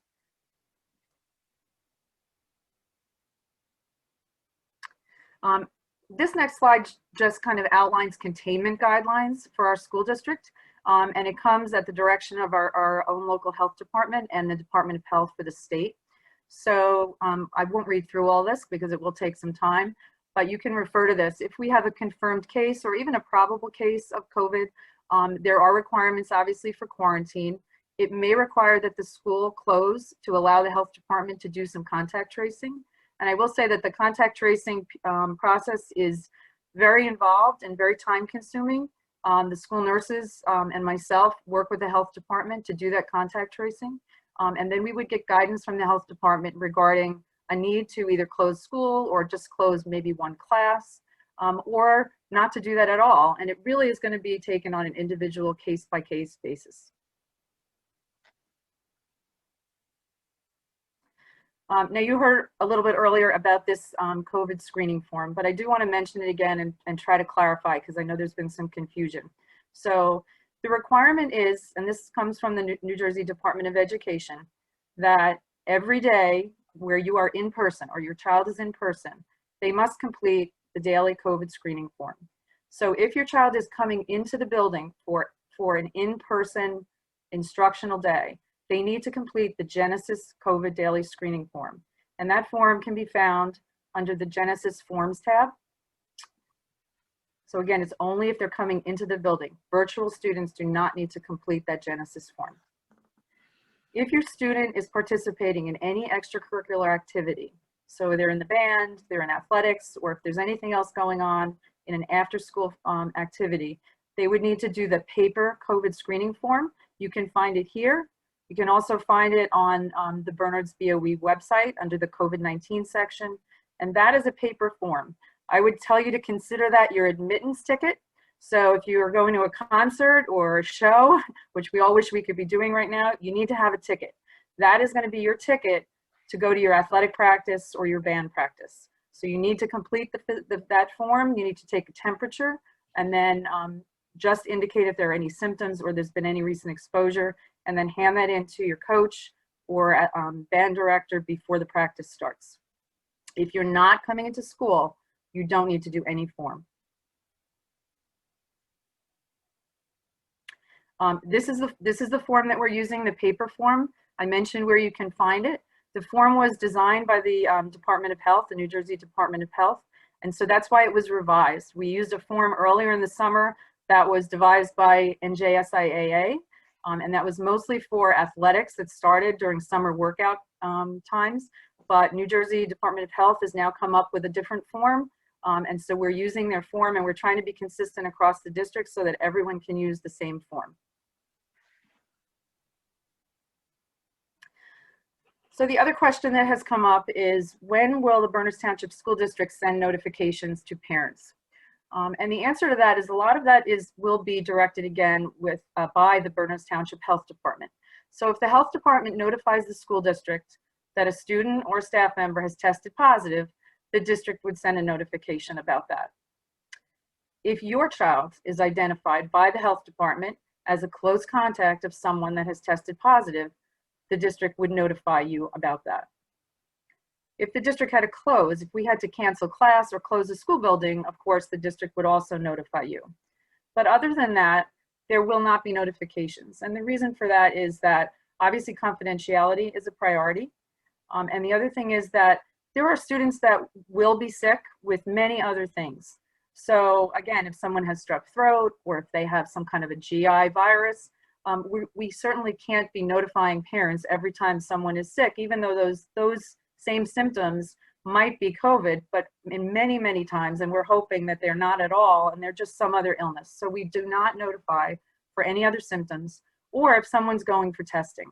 It's not a requirement by the Department of Health, and so we're following their guidelines. And lastly, I just want to say that we are really aware that everyone is concerned about health. We're all concerned about health and have done a tremendous amount of planning to bring your students back into the buildings. But if you have any questions or concerns about your child's health or about any symptoms that they may have, I would ask you to reach out to any of your school nurses or to me. We're happy to help you and advise you. And also, obviously, you can always contact the Berners Township Health Department. I've included their phone number there. And they're there also for your support. Thanks, Rita. Appreciate that. I included a slide here just to remind folks of some of the latest guidance documents that the Department of Health put out and the weekly COVID-19 activity reports, which sort of give a snapshot of how the state is doing in its different zones. And, you know, as you mentioned, things can be uncertain, and if we have to do anything in response to any particular cases, in response to the guidance from the Berners Township Health Department, obviously we will be in communication with parents as necessary. So obviously tonight you heard a lot from each of the administrators that spoke and from Rita. Again, kind of following along the lines of what many of the principals said, we're trying to kind of focus the discussion for tonight on what's going on in September. We have been in flux. We know that. We appreciate your patience with that as we've kind of bobbed and weaved a little bit in order to bring things along and get school going. And we know that we have some schedules that have been set in place really just for September, and then those schedules will tweak as we move forward in bringing students in to schools in person, especially by the time we hit October 1st and we really hit our stride with the hybrid instructional model. We will reserve discussion about that for the Board of Education meeting a week from tonight. Again, we just wanted to try to give you some highlights and reminders for how things are supposed to be going just in September for tonight. So certainly, we know we kind of hit you with a lot, but we're trying to take advantage of different venues to communicate with parents. Obviously, the principals are doing a lot by email or little video snippets that they're sending out, their weekly messages, coming in the SOS Express. And tonight we wanted to take advantage of the public forum to share with the audience tonight as well in a different way, just to try to get the word out about so many of the different things that are going on. So thanks for your attention. And at this point, if there's any questions from board members, I know the group will be happy to try to help with that.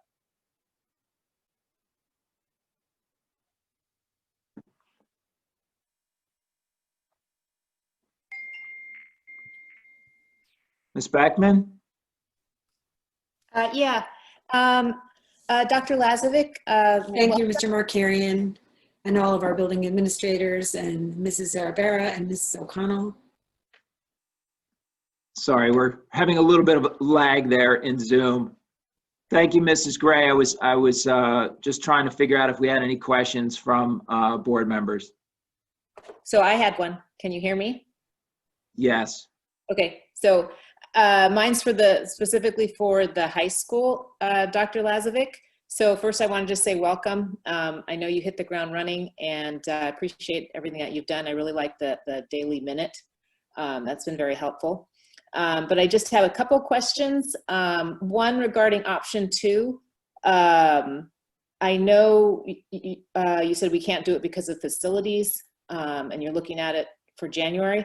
But I'm just wondering, so I've got 2 fall senior athletes and varsity athletes, and they really work them hard, and they really count on that option 2 study hall period for this marking period.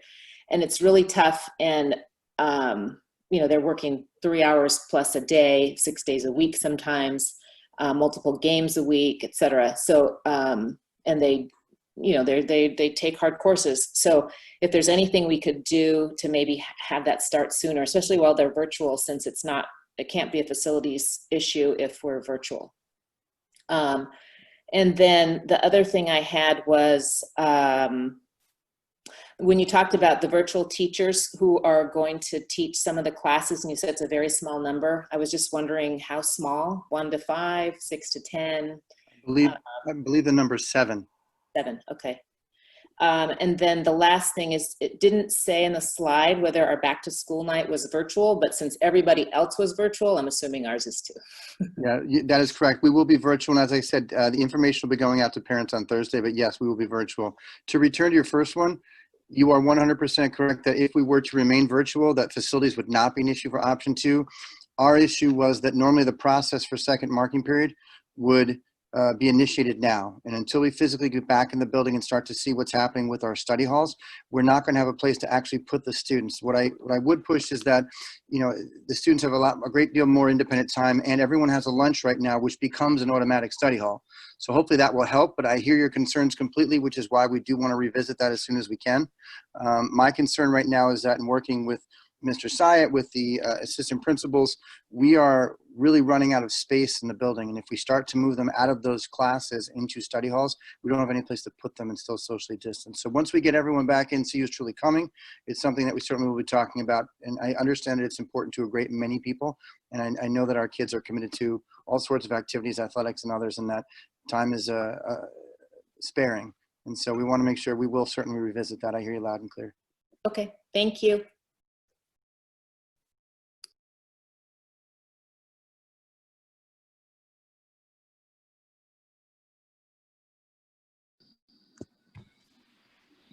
Raise my hand. I don't know how to fucking do this.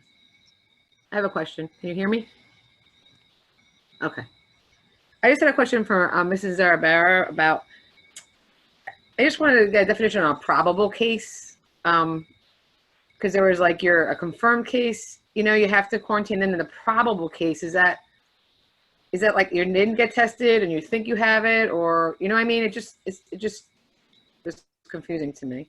Yeah, it's kind of vague, but I think what they mean by that is that you have symptoms that are consistent with COVID, and maybe you're waiting test results. That would be a probable case. But even if the test results were negative, you still couldn't come back to school. Well, yeah, I mean, it depends on what the doctor finds. So again, we're going to go by what your physician finds. So if you see your physician and you have an examination, and if you have symptoms that are consistent with COVID and, you know, multiple symptoms, if the test is negative, there are times when they're sending people for a second test or a different kind of test. But it really is going to we're going to have to listen to the doctors, what the doctor says, and then ask for the advice from the health department. Great. And if there's really any doubt, the objective is really to quarantine so that you're not exposing anyone else. Okay. And I had another question. I'm not sure. You can tell me if it's better for the next meeting, about the COVID screening forms. And I guess because you're just talking about now, like when kids are in school and they fill out the COVID screening form and they're an athlete, they still have to do the paper form as well. Correct. That's a little, you know, like, so always 2, or is that just only because we're not in school yet? Right now, the plan is to have the 2. And the reason for that is that on days when, say, cohort A is in school, you still have the B group is not in school, and then you have the virtual students. So say it's the boys soccer team, right? You can have, a coach can have students from cohort A, from cohort B, and virtual. Some of them will have done the Genesis form, some will not. It would really be another tremendous task to be running reports, getting reports to all the coaches from each group before practice. So we really felt like the best thing to do was to be consistent across the board and have everyone do the paper form and hand it in. It also will save time at the practices. I mean, it's a lot to ask a coach to be checking all those things and to get a practice started. So to have everybody just come in, they're not going to be taking temperatures as they were in the summer. We're asking parents to do that at home. You hand the paper in, the coach, I mean, I did it today for William Ann, and we started our athletics in Mountain Park. You just look at the form, the temperature's already there, the students have already, you know, if they have any symptoms, they record it, and it's quick, and they're out there on the field, they can practice. Great, because I think that clears it up a lot, because just so you know you have to do it both times just is better than you do. Because I was always assuming if once you're in school you didn't have to do it, but that's good. Okay, thank you very much.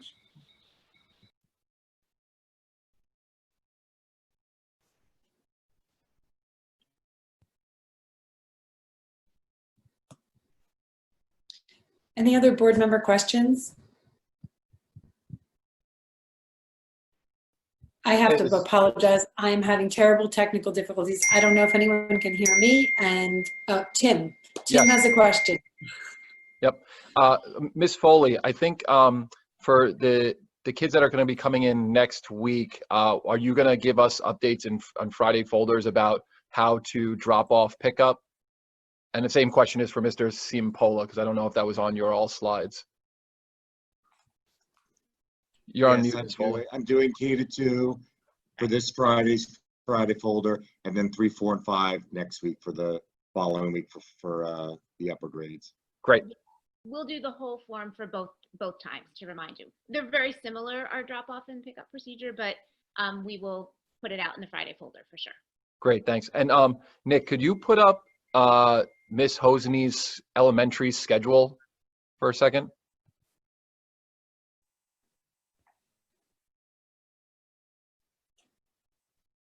So just Miss Hosney, what I wanted to do was just walk through the A-B thing, because I'm still a little confused on the afternoon session.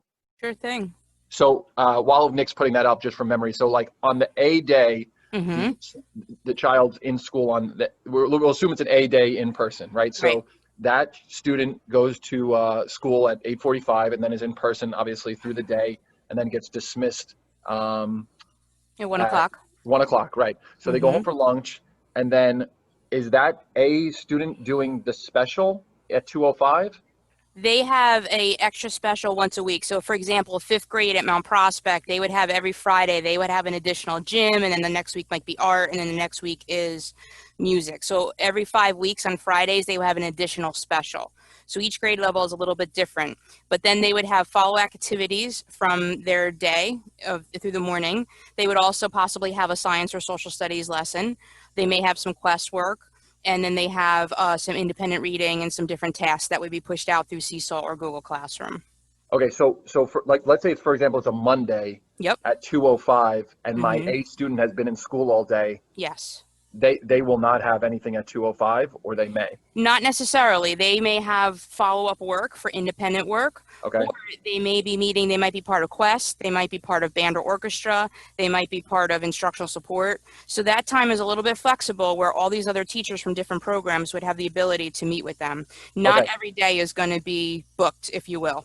Got it. So then assuming that there's nothing on that day, yes, and there's no science or social studies, which would be 2-3 times a week, I understand. So I guess starting with that. So the 2:05, I see. There's those blocks are both 2:05. They're the same. Yeah, we just try to break it out because it's only once a week. Yeah. Got it. So then at 2:35, is the A student coming back for like a whole class Zoom at 2:35? No, the A student, again, would continue their independent work and follow up from the day's activities. The teacher will be checking in with the B student, the ones that were virtual all day.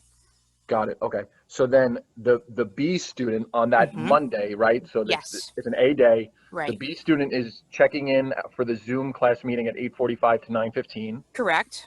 And then is that student then doing self-directed activities from 9:30 all the way through 2:05? Yes, they are going to have things that are going to be pushed out through Google Classroom or Seesaw.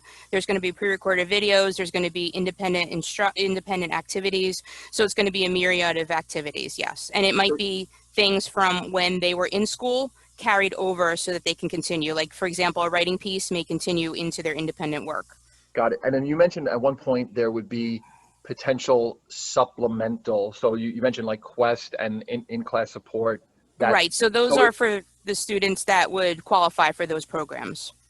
So like, for example, if you're a B student on the A day, so this is an A day right now, the A kids are in school. Yep. The B student might have some Zoom Quest or Zoom in-class instructional support sometime between 9:30 and It's 2 or 5. possible, or it could be during, or it could be during the afternoon. They could also have band or orchestra. There's a lot of different individual programs that a child might belong to. ESL students, they have to meet daily with the ESL instructor. So each person is a little bit different. So just trying to manage those schedules so as not to interfere with their academic courses. That's what we've been trying to build. Okay.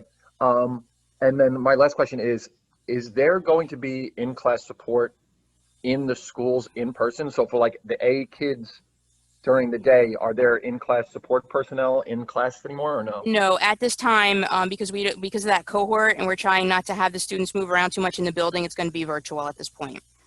Okay. All right. Thank you very much. I appreciate it. Sure. Thank you.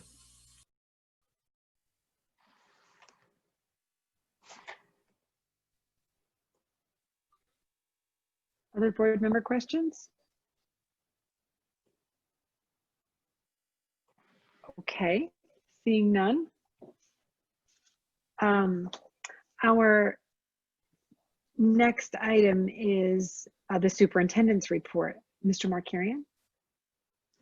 Thank you. Thank you very much. Well, obviously tonight, our report was really about how things were going at the schools this month in September, and to try to provide some insight as to what's happening in bringing students back in our preparation, and also to review some of the common questions that we have been having with respect to schedules or health considerations. So just, I know our board president thanked the staff, but I wanted to do the same. I appreciate everybody contributing tonight, and thanks for being here again. The only other thing that I had was a letter that came to me from the co-presidents of the Berners Township Education Association. They asked that I share this with the board this evening. So this would be the last item that I have under superintendent's report. And just to share with you the content of the letter, it says, good evening. Our names are Melanie Dupuy and Karen Pellicone, and we are the co-presidents of the Berners Township Education Association. We are incredibly proud to represent and advocate on behalf of the teachers, nurses, counselors, secretaries, instructional aides, and support staff throughout the district. Together, we have over 40 years of experience teaching here in Berners Township, and we've always been proud to be an educator in this community. We want to thank all of our amazing colleagues who are working overtime to bring the highest quality instruction to your children, even in these most difficult times. In addition, we want to thank all Berners Township students for their positive attitude and hard work to begin the year. Also, thank you to all the families of Berners Township. We know parents and families are an integral component of the children's success. We recognize that the decision to start the school year virtual and delaying in-person instruction has been extraordinarily tough for everyone. It has been difficult for students, parents, staff members, administrators, and board members. This is perhaps one of the most stressful times many of us have experienced in our own lifetime. Starting the year virtually and giving the district sufficient time to adequately prepare was necessary and vital for the health and safety of the entire Basking Ridge community. For the last 6 months, the BTEA has been working collaboratively with the administration to prepare buildings for in-person instruction as safely and expeditiously as possible. We supported the difficult decision to delay in-person instruction because it was rooted in a deep desire to get things right. To pause, look around, take stock of the situation, and ensure that we have done everything possible to keep students, staff, and families as safe as possible in the midst of a global pandemic. It is an extraordinarily formidable challenge to prepare for the safe return of hundreds of staff and students in the midst of a global pandemic. Staff members are rightfully worried about the safety of the children we teach, and staff members are rightfully worried about their own safety. That is why we have partnered with administration and the board members to develop safety protocols and invest in upgrades that will assist in that process. We want to thank the board members and the entire administrative team for their efforts to open up our schools in a safe and smart manner. The staff want nothing more than to greet students at our classroom doors and hear the sounds of a bustling classroom once again. In fact, our Ridge CBAP staff have already begun teaching in their classrooms, and additional special education programs are beginning this week. Our amazing special education staff proved their extraordinary teaching skills during summer programming, and they are leading the way once again. This is a time to come together as a community to demonstrate that in order to persevere through a crisis, we need to be united in our efforts. We will get through this by community collaboration and showing our children that we are in this together. In recognition that our students need support from adults in this community more than ever, the BTEA has been offering clinics to families. These virtual academies are designed to support parents and guardians in our community in navigating the educational tools and skills to help your children thrive. We are dedicated to creating a valuable educational experience for your children, regardless of the format. For the month of September, we have over 1,500 parents registered for these clinics. Thank you for your continued partnership as we navigate these uncharted waters together. There's still work to be done throughout September to finish preparations for the full implementation of our hybrid schedule starting in October. By working together, we are confident that we'll be ready, and we look forward to seeing students in our classrooms very soon. Stay safe and healthy. Thank you, Melanie Dupuy and Karen Pelcom. And that's all I have for Superintendent's report. Thank you, Mr. Markarian. Just very quickly, I'd like to make a reminder, please, if you are sending in public comment or if you have done so and neglected to include your last name or your address, please do so. You have until item number 18 on the agenda, so there's plenty of time to add that information, and we will make sure that we get your comment read into the record. So again, that's your first and last name and your address, please. With that, we are up to public comment on agenda items. Just a reminder, we will be doing 45 minutes at this time, and then if there is any remaining public comment, it will be included in the second opportunity for public comment. With that, Ms. Fox, do you have any public comment for us? Yes, I do. So the first one is from Vanessa Lombardo, 15 Joanna Court. What is the timeline for students to go back to school 5 days a week? Is there a proposed plan? If so, is there anything the community can do to assist with making sure this happens? Thank you. Max Albee, 96 Alder Lane.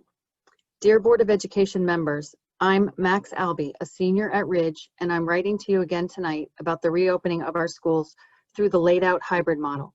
So far, I've been through a few days of the fully virtual learning, and as I said before, it is not what we as students need. We need more than a 50-minute Zoom call where no one but the teacher is talking. In all of my classes, teachers have used the breakout room feature on Zoom, which I thought was a great addition to our learning, but from experience, it's the most awkward 10 minutes of the day. Groups of 3 to 6 students where no one is talking and everyone is staring blankly at each other. This is the exact opposite of what students need. I can't become friends with someone I don't know by staring at their face on a computer screen for 10 minutes and not talking to them. However, I'm happy and optimistic that we will be able to return to school on time on October 1st. If we fail to return on time, not only will students suffer mentally from all sorts of mental illnesses, but they will not be receiving the proper education they deserve. How do you expect a teacher to teach a whole curriculum designed for a 7-hour, 183-day school year in a total of 130 minutes a week on a computer? That's not how much time they usually have, so either they will have to leave some things out or not teach us everything to the full extent. Regardless, I hope you have all been working hard to get us back, because if you really care about the students, then you will have us back in person by October 1st. Thank you all for your time. Gia Salveson, 43 Walden Place, Basking Ridge. Dear Board and Mr. Markarian, my name is Gia Salveson. I am 10 years old and in Miss Avina's class at Cedar Hill School. I really would like to go back to school. I miss my friends, teachers, Mr. Ciampola, Mrs. Euler, and Mrs. Mooney, but doing school on my Chromebook hurts my eyes and my head. I have very, very, very bad vision. I cannot see everything on the screen and I get bad headaches every day. By the end of the day, I do not want to do school. I know about coronavirus. My mom took care of coronavirus patients for 4 months. I was angry and scared and sad, but my mom did not get sick. She tells my sisters and I wearing a mask and doing social distancing works. Please, pretty please, with a cherry top of a big sundae, let us go back to school. Thank you. Christy Salveson, 43 Walden Place, Basking Ridge. When students are back in school, will they be watching video recordings of lessons while in the classrooms? If so, how is this an effective way to learn? My name is Vipul Patel. I am resident at 185 Smoke Rise Road, Basking Ridge. I have a question on hybrid model. If we would like to choose to switch my daughter's cohort from hybrid to virtual, what are the exact steps to do so? We would also need to do what is the last date someone can do so before the in-person school starts on October 1. Can this switch to virtual be done after October 1 if we are not comfortable as a parent as to how hybrid model is being worked out? There has been a lot of communication throughout the summer, and it's impossible for me to find as to what exactly those steps are, as all the communication begin with SOS Express. Also, can you please share the data as to how many students in the high school would be attending school virtually versus hybrid? Thank you for taking time to read through my comment. This one has no address. Olivia Wintermute, 453 King George Road, Basking Ridge. Please elaborate on the decision-making process keeping the LLD class in WAMS with a 10-1 start date, while other special education programs and elementary school pre-K through 2 are starting on 9/21, when these middle school students were in person during the summer for ESY. Amanda Yanuklis Kucerka, 20 Old Coach Road. Dear board members and Mr. Markarian, one of the positive changes in the distance learning procedures this year has been the use of Google Calendar for classes and extra help sessions. However, the implementation of this tool has not been universal. I hope you will consider requiring the use of Google Calendar by all teachers for all classes, as I believe it will help greatly reduce the attendance issues that some students are having finding the appropriate links at the last minute. I would also like to ask that teachers not email students with updated work or Zoom links once the school day has started. I'm sure we can agree that students should be focused on the class in front of them and not distracted checking email. The 5-minute breaks between classes should not be used to check email. Brenda Watt, 99 Culberson Road, Basking Ridge. Teachers should not be dismissing class before time is up. How can you teach a lesson in only 20 minutes? You only meet with the kids 3 times a week. Fill up all class time with instruction. Do not dismiss your class early. Emma Musali, sophomore, 64 Knollcroft Road. Good evening. If it has not already been addressed, would you please consider increasing the time between classes on cohort days, Monday, Tuesday, Thursday, Friday? Even though teachers have 7 additional minutes based on our traditional class time, many are going over the time limit and there is no break as a result. Thank you. Ann Pinto, 16 Berkeley Circle, Basking Ridge. Hello all. During past BOE meetings, the possibility of hosting the ACT and SAT for Ridge High School seniors only was mentioned. Is there an update? Karen White, 323 Old Army Road. Thank you teachers, admins, and school staff for delivering as good a first week of virtual learning as I could have hoped for or imagined. My 3 WAMS and RHS kids agree that this round of virtual learning is much better than round 1 last spring. They had only a few minor technology issues and seemed to be adjusting quickly to their new schedules. The flexibility extended by teachers to students when, for example, they can't get into a Zoom meeting or aren't sure which classes they need to sign into or have trouble with the Google form is appreciated. I think all district staff and teachers especially need the same flexibility extended to them by students and parents. As we journey through these early weeks of virtual learning, which will undoubtedly require adjustments, I hope that we can all continue to keep in mind that this is all new to everyone. Keep up the good work. Skyla Young, 8 Vale Terrace. It is very important to me to get back to in-school learning because my ability to get a full education right now I feel is being jeopardized, especially with the majority of the week only being half-day virtual learning.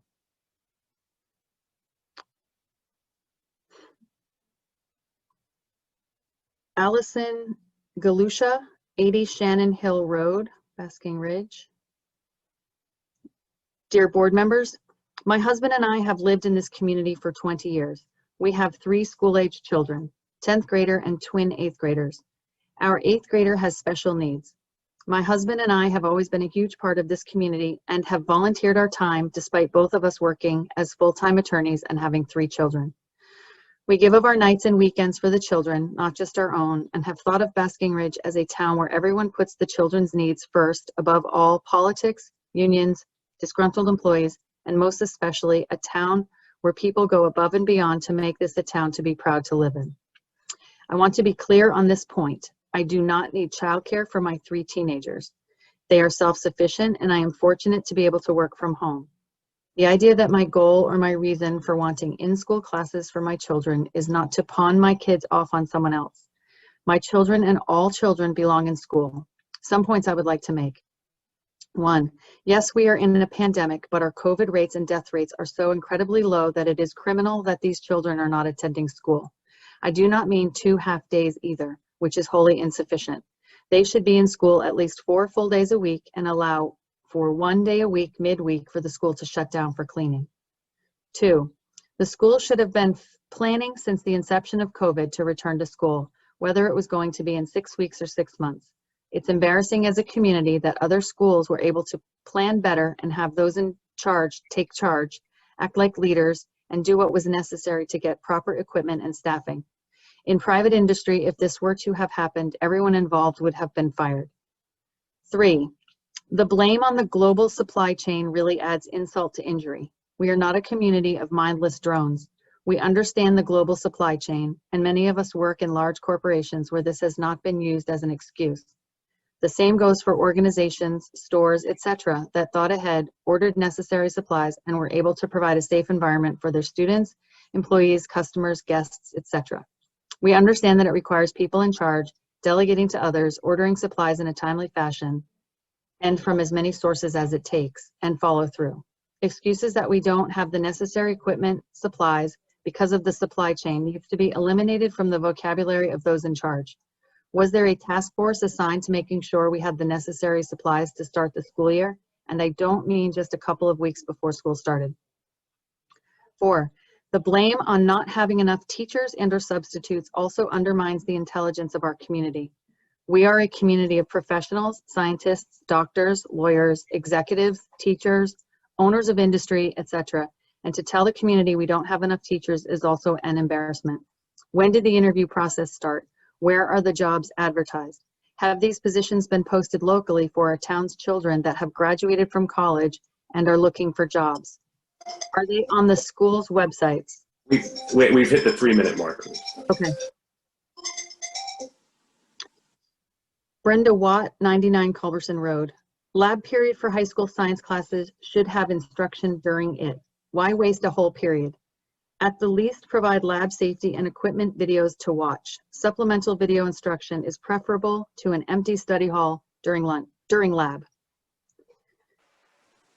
Megan Lipset, 141 Linden Drive.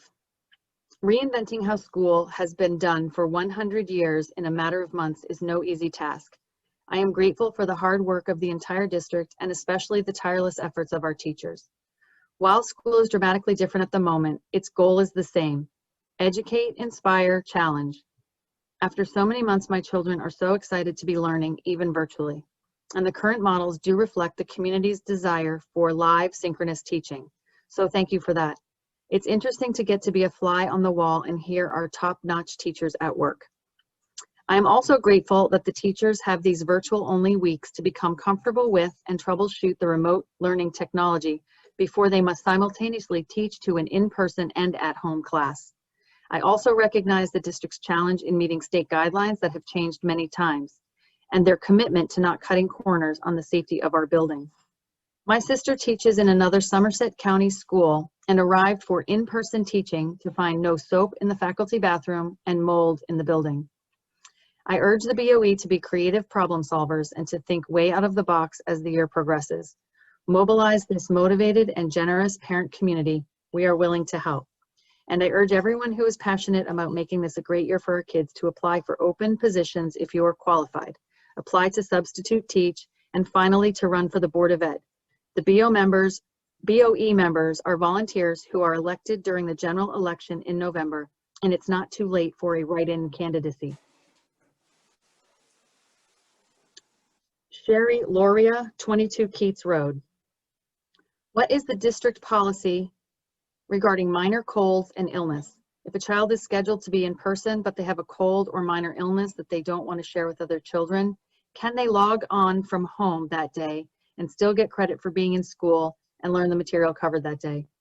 Children are already missing out on so much class time. It would make sense to allow them to attend class virtually that day to reduce the spread of common colds and illnesses. Sherry Nelson, 195 Smoke Rise Road. First, I would like to commend the teachers at Ridge. I have 2 Ridge students and I have been very impressed with the work they are doing. They have been very enthusiastic and engaging in the Zoom sessions, and they have been very responsive to questions sent through email. They seem to be doing their very best to make the best of this challenging situation. The only problem we are experiencing is that a lot of teachers are going over their time and keeping the class beyond the end of the 50-minute period. It is very important for students sitting and looking at a screen for 50 minutes to have the full 5-minute break to get up and move around between classes. So I hope this can be addressed. The Wednesday schedule seemed great on paper, but in practice, it is just too long looking at a computer screen. For example, a student with an 8th period lunch is just in front of the computer for entirely too long. I know that each teacher has only 30 minutes that day, but perhaps a quick movement break in the middle of class to break this up would be really helpful for the students. It also seems like the attendance taking process is inefficient. Is there a way to automate the attendance procedures by using Zoom features that capture participant lists so the teachers are not stuck spending so much time taking attendance each period? It seems like there must be technology to improve this process. Thank you for your consideration of these concerns. Stella Perna, 105 Tuxford Terrace. Will the virtual option be available for the entire school year or only through marking period 1? Is it feasible that we will be back to regular schedule this school year, or will the hybrid virtual model continue until June? Blair Salveson, 43 Walden Place. In regards to advisory periods at WAMS, I've observed attendance being taken and the children being dismissed. Based on the presentation from the high school principal, I get the impression this should not be the case. Will this be addressed with the advisory teachers? Donna Urschler, 80 Vanderveer. For those students that have chosen to get out of home and back to school in person, I learned that in Mendham's hybrid program, they are allowing students on their virtual remote days to go to the school gyms and cafeterias and be on their computers virtually with social distancing. This solution maintains safety in classrooms, allows students to go to school, and allows parents to still be able to do their work. Has this been considered? I recognize it requires more staff, but is it possible that the benefits might make this worth pursuing? Elaine D'Addario, 46 Dykeman Place.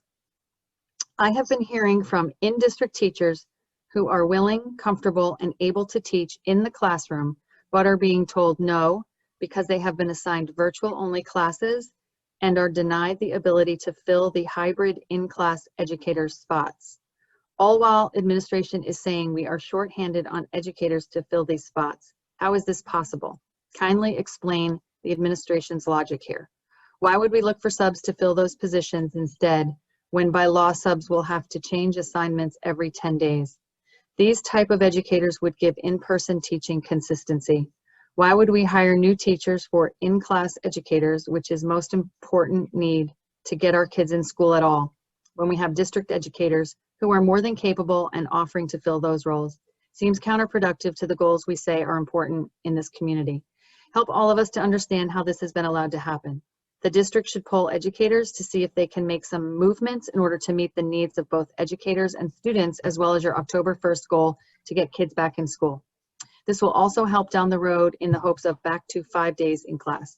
How could we be in a position to deny these educators under the conditions? Kindly answer these questions and put in a plan to address these concerns. Thank you for your time, and thank you to every Berners Township educator and staff member, as it is apparent you are working your butts off to teach our students under tremendously challenging conditions, and parents appreciate what you do for our students. Brendan O'Connor, 11 Forbes Court. For Ridge High School specifically. In the blended model, if there will be a short-term absence from in-person instruction, can the student attend virtually instead?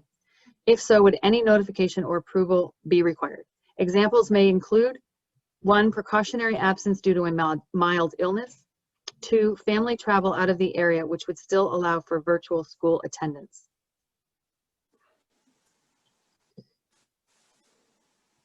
Stephanie Doherty, 76 Manchester Drive. I have 3 children at Oak Street who are currently slated for virtual learning. I very much appreciate the efforts of both the teachers and the administrators in pulling this program together. However, I have some areas of concern I'd like to mention. First, the amount of time that my elementary school age children are spending on Zoom is completely excessive, to say the least. My kids, all of whom normally enjoy school, are burnt out on day 6. My kids are starting on Zoom at 8:45 a.m. and are on and off right up until the end of the traditional school day, and in the case of my 5th grader, even longer. While I appreciate the increase in live instruction, there has to be a better way to find balance here. The amount of screen time is just not healthy or sustainable for these kids. Second, and further to my first point, there is a big emphasis on live specials at the elementary school level. While I think that specials matter and are a valuable addition in a normal in-person school day, they do not offer the same value over Zoom, particularly given the amount of time these kids are already expected to be online for core subjects. The attention spans of these kids only goes so far on Zoom in a day. And as I understand it, the virtual-only kids will start having 4 additional bonus specials a week in the afternoons once the hybrid kids return to school. So we are talking about an hour a day on Zoom for specials. Please consider making specials optional this year in the virtual program, or find another solution to reduce screen time for these young children.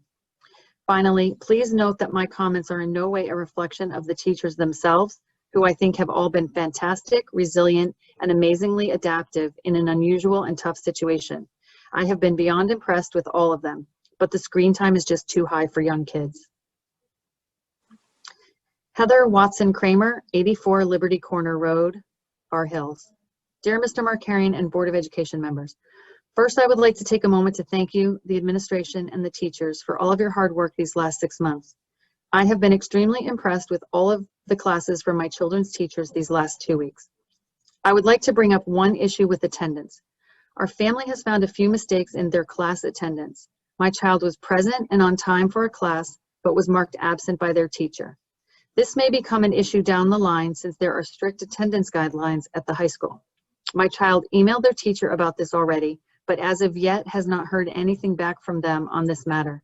We understand that everyone is busy at the moment, but this is a concern. We are requesting that you set up a process to deal with these attendance issues in a timely manner.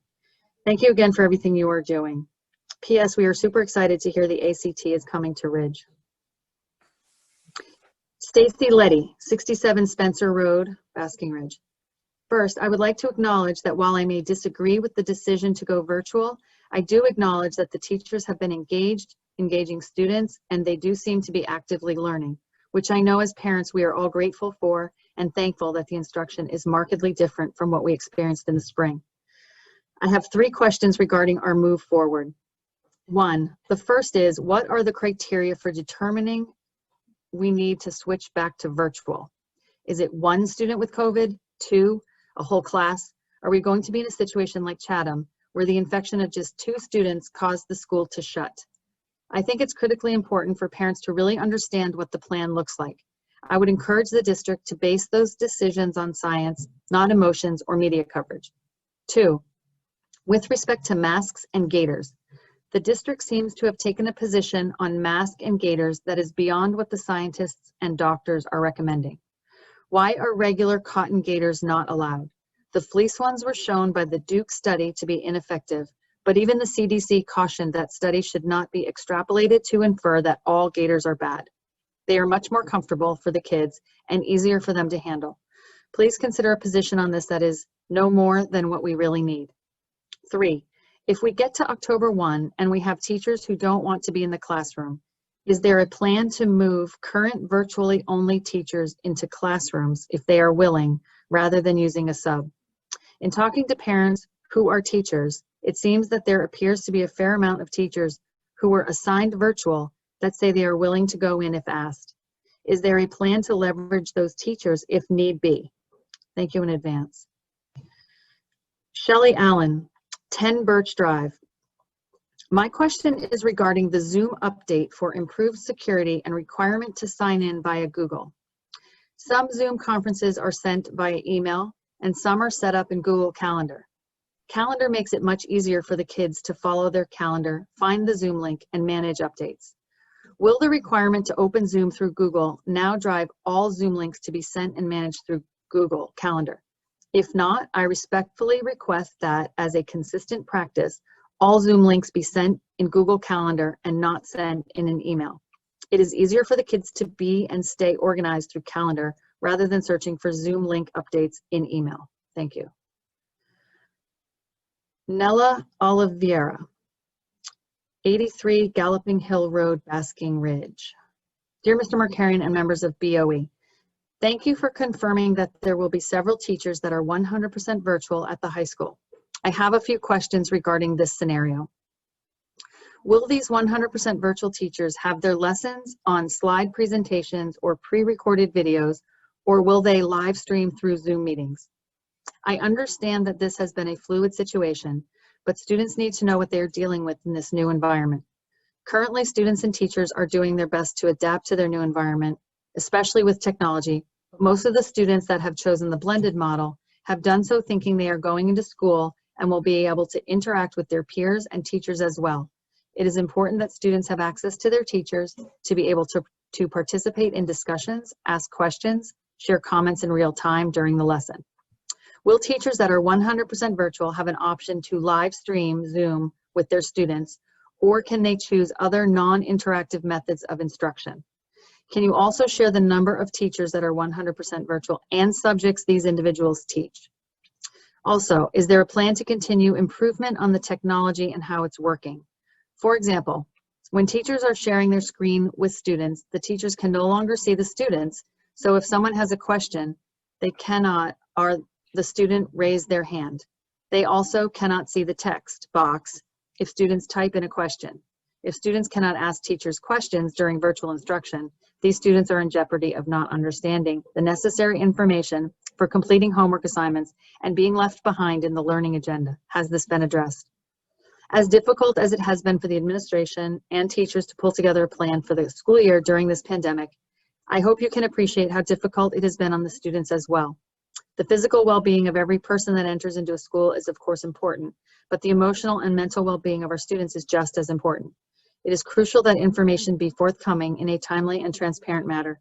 Parents still have to work to make accommodations for childcare, to find transportation for their kids according to new school schedules, and to figure out how to assist with technological issues on the virtual days. The level of anxiety among students in every school grade within our district continues to rise.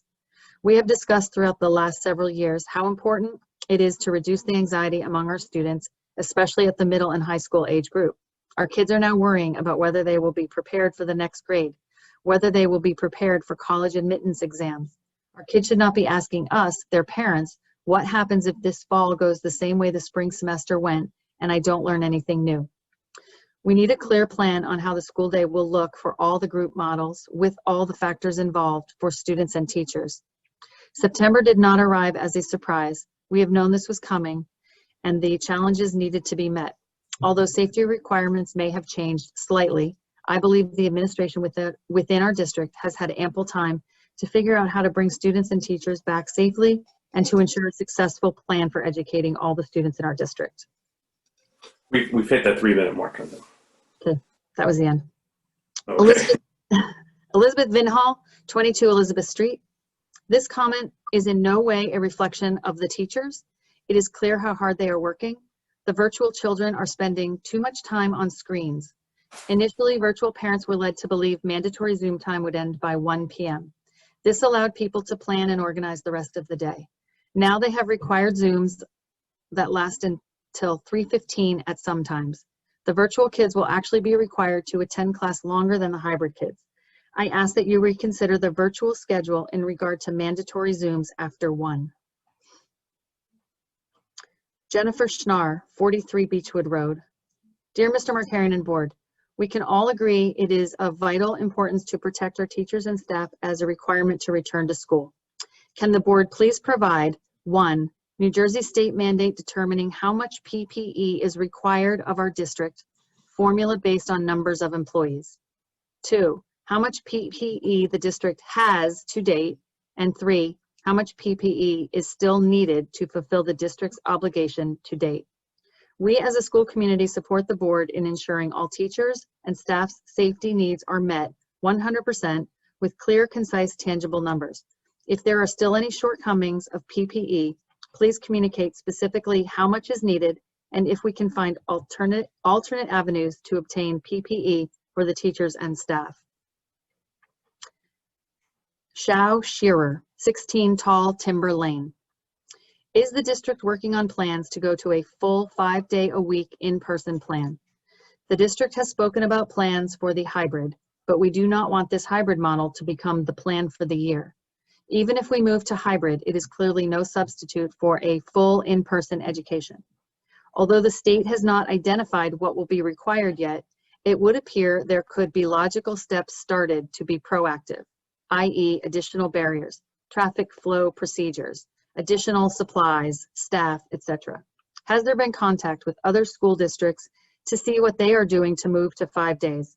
Other districts appear to be moving forward with plans to open fully. Have the principals been reaching out to their PTOs to get assistance on what the parents can do to support a full reopening? If there are steps that the district has taken, can they be shared with the community?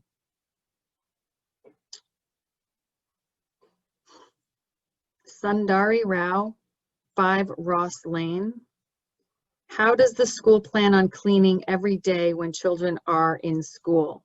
More so with regard to high school children who will be going to different classrooms for their classes. No address. Monica Lynn, 166 Patriot Hill. When kids go back to school at Ridge, will their schedule and teachers remain the same? How will test taking work and be standardized fairly for hybrid versus virtual students? Currently, with virtual in place, each teacher has a different plan. Will Ridge offer the SAT in September and October? Thank you.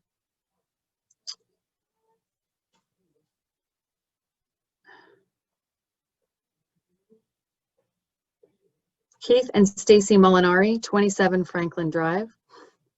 Dear Mr. Markarian and members of the BOE, we are writing to urge you to reopen our schools as well as in pursuit of the answers to several questions. We have read the updates you have shared and listened to the last BOE meeting as well as this evening's, and we have not heard you share specific details on these needed items. And the specifics around the necessary items for reopening is what we would like answered. Of the 37 vacancies, how many break down to teachers versus other staff, and how many are needed to start the hybrid model? Are there additional anticipated vacancies ahead, and how are they being planned for? How many teachers were approved for being a virtual teacher at WAMS and Ridge once we reopen? With the substitute shortage, although we are lower than we would like, how many will satisfy an opening? For facilities and safety sanitation, what does, quote, very close to completion mean? And exactly what is needed to reopen, and when will it be accomplished? When are the HVAC system checks taking place, and what is needed? Are there any other categories other than these that would delay opening beyond 10/1? One of the most essential things we can do for our children is offer an outstanding education. Virtual learning and even the hybrid model is not going to deliver that. Please help the community understand what is needed not only to move to the hybrid model, but even beyond that to a full in-person reopening. In-person school is essential, and we believe that the further future risks to our children that will be caused by virtual learning is a far greater concern. Hello, and thank you for your fine work. I'm Kara Attilio Cooper from 14 Mayflower Drive. I'm thrilled children get the chance to be in school sooner than expected. I'm confused if my son is one of those, as he's in 3rd grade resource room at Mount Prospect. Does that qualify for the September 22nd start? Thank you.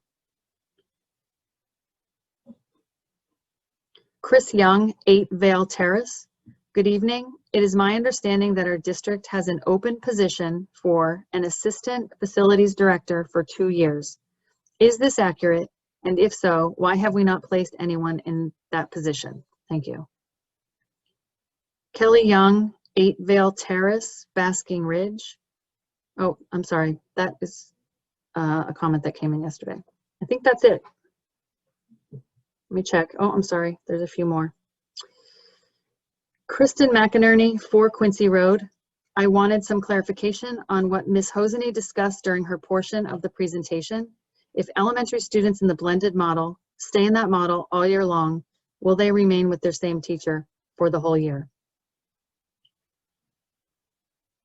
Kevin Noland, 88 Harrison Brook Drive.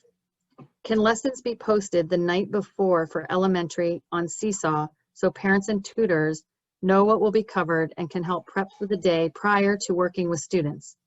Can assignments for elementary be posted first thing rather than spread through the day so parents do not have to pay tutors all day or can work on assignments with their child in a chunk without getting behind?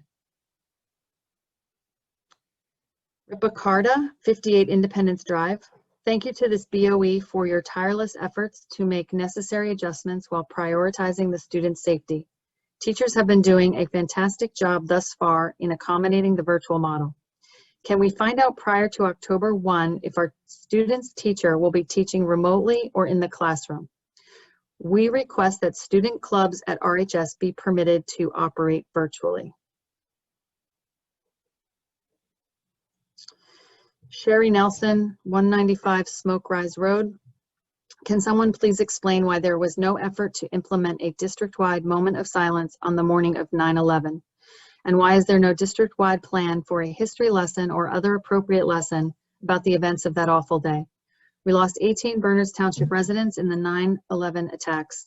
These were mothers, fathers, sons, daughters, brothers, and sisters in our town. The lack of acknowledgement of this tremendous loss in our community was simply unacceptable.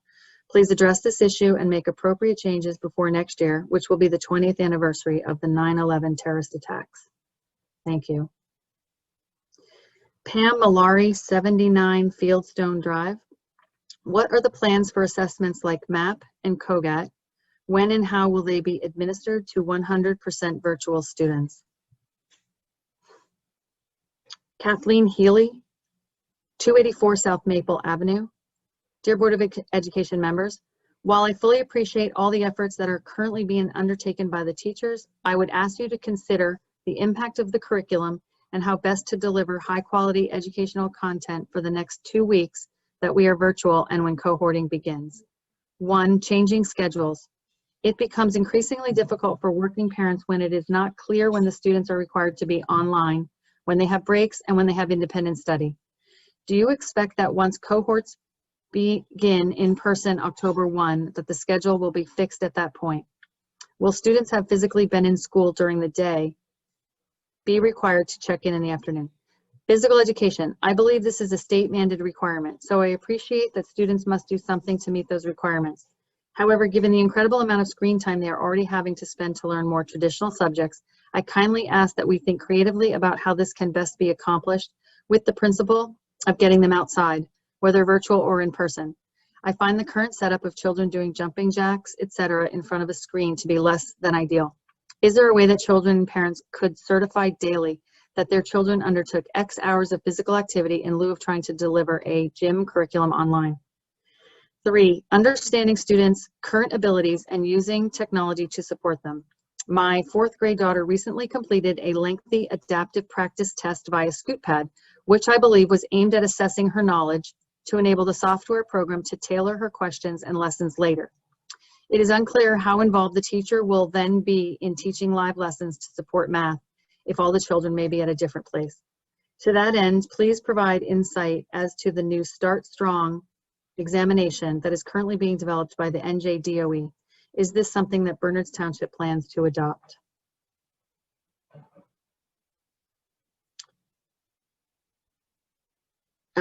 So Kelly Young, Basking Ridge, New Jersey, resent her comment from earlier today.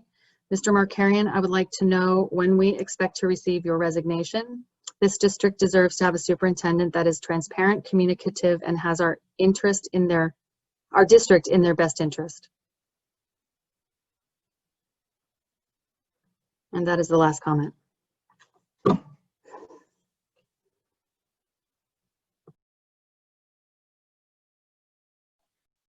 Thank you, Ms. Fox. Mr. Markarian?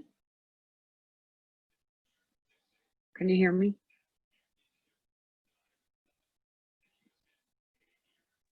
Yep, I can hear you.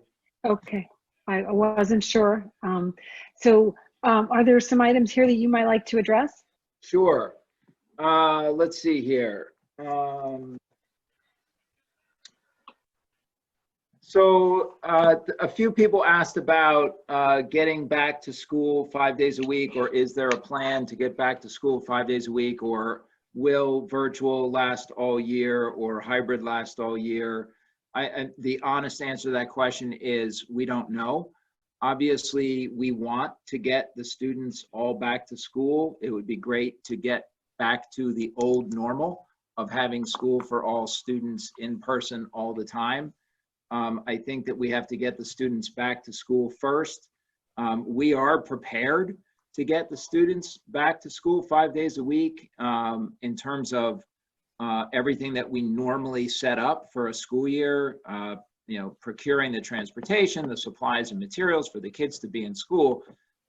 We're ready to do those kinds of things when we have a track record in place that makes us feel confident that it's safe to do that.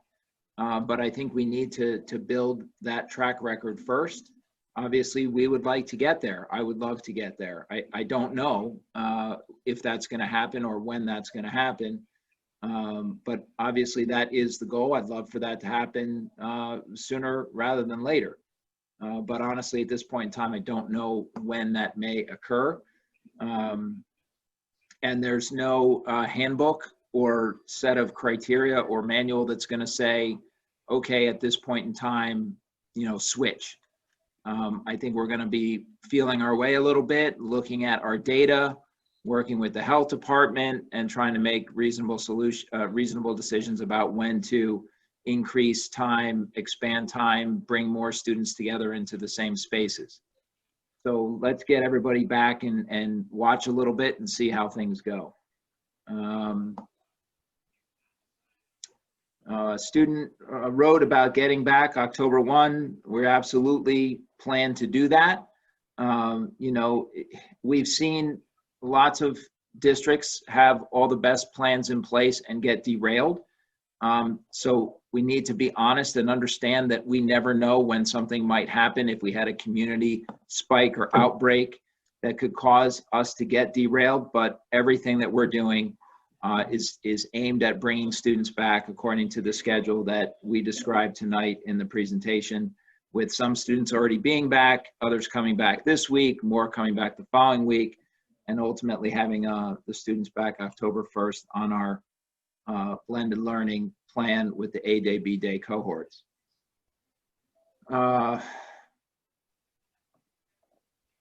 In terms of teachers being virtual, a couple people asked about teachers being virtual. How many exactly will that be? I know that Dr. Lazovic mentioned 7 staff members, but I also know that staffing is a constantly moving number. Other people asked for exact numbers in different places, and every day those numbers can change. So I don't want to commit to exactly how many people might be teaching remotely while students are in person. It's a low number. Exactly how many it will be, I know it's gonna be in flux. Hopefully we can get that number as low as possible. Maybe it's less than 7 people at Ridge. Maybe it's fewer. I know Mr. Seid has been working on that. obviously, to the extent that we can minimize that, we want to try to achieve that. In terms of the nature of how those virtual teachers would interact with their classes, I think there will be variety in how that happens, but certainly being live is definitely one of the modes that would occur in that situation. Someone asked about timing of switching back and forth between virtual or blended. You know, obviously that's a challenge for us. There is instructions about how to make a request to switch from virtual to the blended in-person model, or going from blended to virtual. When students are moving to virtual, it's a little bit easier to accommodate. When students are coming back in person, we're asking folks to give us 3 weeks notice, and that we would look to make those adjustments prior to the start of a marking period, or the start of a, or timed with rather, the start of a marking period or the start of a trimester at the elementary level. So we will put out reminders about that 3-week deadline, so that we have 3 weeks to kind of respond to any requests for folks that want to go from virtual back to in person. You know, and it's come up a few times during the conversation tonight that, you know, that can wreak havoc. At some point, if you had enough virtual students, say in the 2nd grade, saying that they wanted to come back in person, now you need more in-person teachers, right? So it can result in a need to juggle your staff around to match up with what it is that parents want to do for their children. And we recognize that that could have an impact on the assignments of teachers to students. And so we're trying to remind people of that as we accommodate requests, there can be a trickle-down effect, and it's not a perfect scenario when you're changing your course sectioning in the middle of a school year. And that's really the challenge that we run into as kids want to switch back and forth from one model to the other.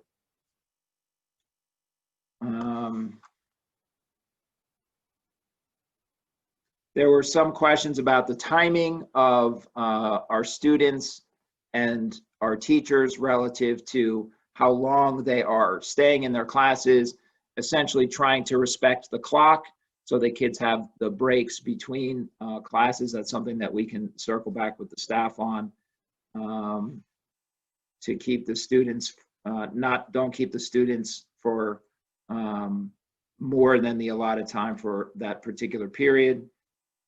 We did give an update on the ACT during the earlier part of the presentation, and I just want to kind of highlight the fact that we are trying to get the ACT for our students at Ridge. Unfortunately, we can't guarantee that that's going to happen. The communication, as I'm sure everyone everyone is aware right now in getting just about anything accomplished, that working with different entities is a challenge. Sometimes people are not up to their normal communication capacities when you're working with different companies or entities right now. So we're doing everything we can. We're trying to get somebody designated to work full-time on the paper writing process. Ms. Fox was kind enough to do a lot of the legwork to date, and now is running into the giant stack of red tape, if you will, that somebody needs to work through in order to try to get the ACT here.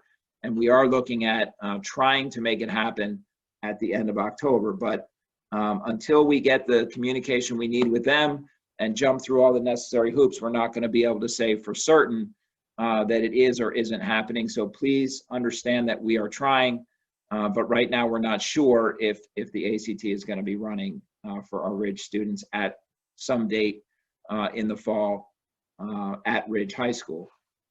We do have our SAT dates. They have not been canceled yet, and we are holding those.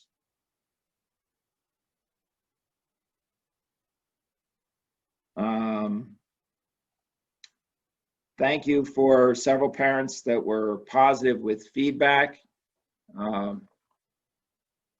Helps offset the last comment of the night. I appreciate, again, multiple people looking for 4 full days, 5 full days. You know, we're dealing with a situation where we're trying to, as I mentioned earlier tonight, you know, have an opportunity to keep things socially distant. That kind of falls by the wayside if we fill up our classrooms with students. So again, we're looking for a track record of good health, I think, before we start moving in that direction.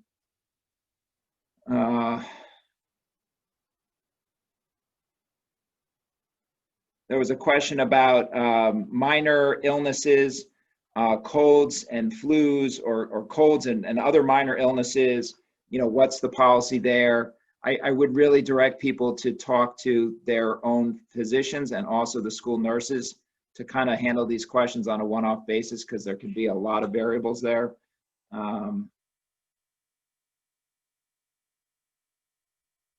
Someone asked if we would get to normal this year. I think back to the old normal. I would love for that to happen.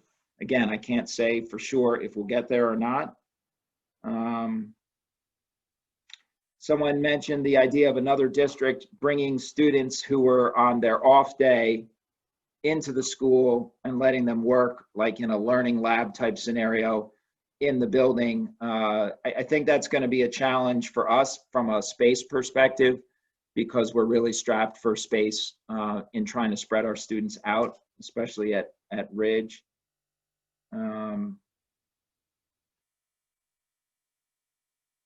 There was a question about short-term absences participating virtually. It sounds like there could be so many scenarios where that may come up as a question. I really think they need to be handled individually. I don't think I can give a blanket response to that. I appreciate the concerns about Zoom time. That's one of the reasons why we tried to build a schedule that had a mix of different activities in it and didn't necessarily use every single minute of the regular school day time schedule, because we do recognize, especially for some of the younger students, that it can be a challenge to spend a lot of time on Zoom. So we are looking to try to balance that.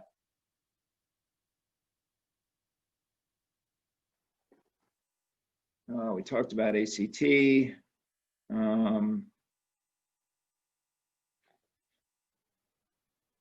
There was a question, I think, about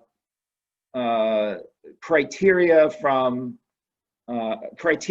to establish exactly when, if you were running things in person, what would cause you to shut down and close school again once you got started. So this question has come up a lot. We've talked about various scenarios, but all of those scenarios involve working with the Department of Health.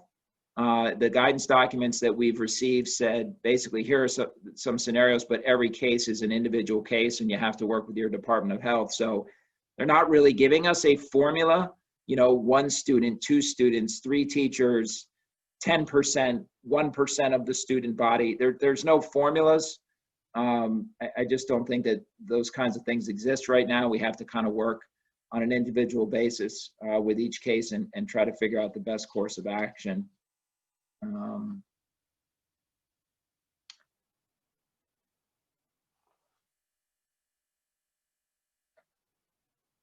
There was a question about when teachers are sharing screen. It can be hard for the teachers to see questions, so we can kind of talk to the teachers about that.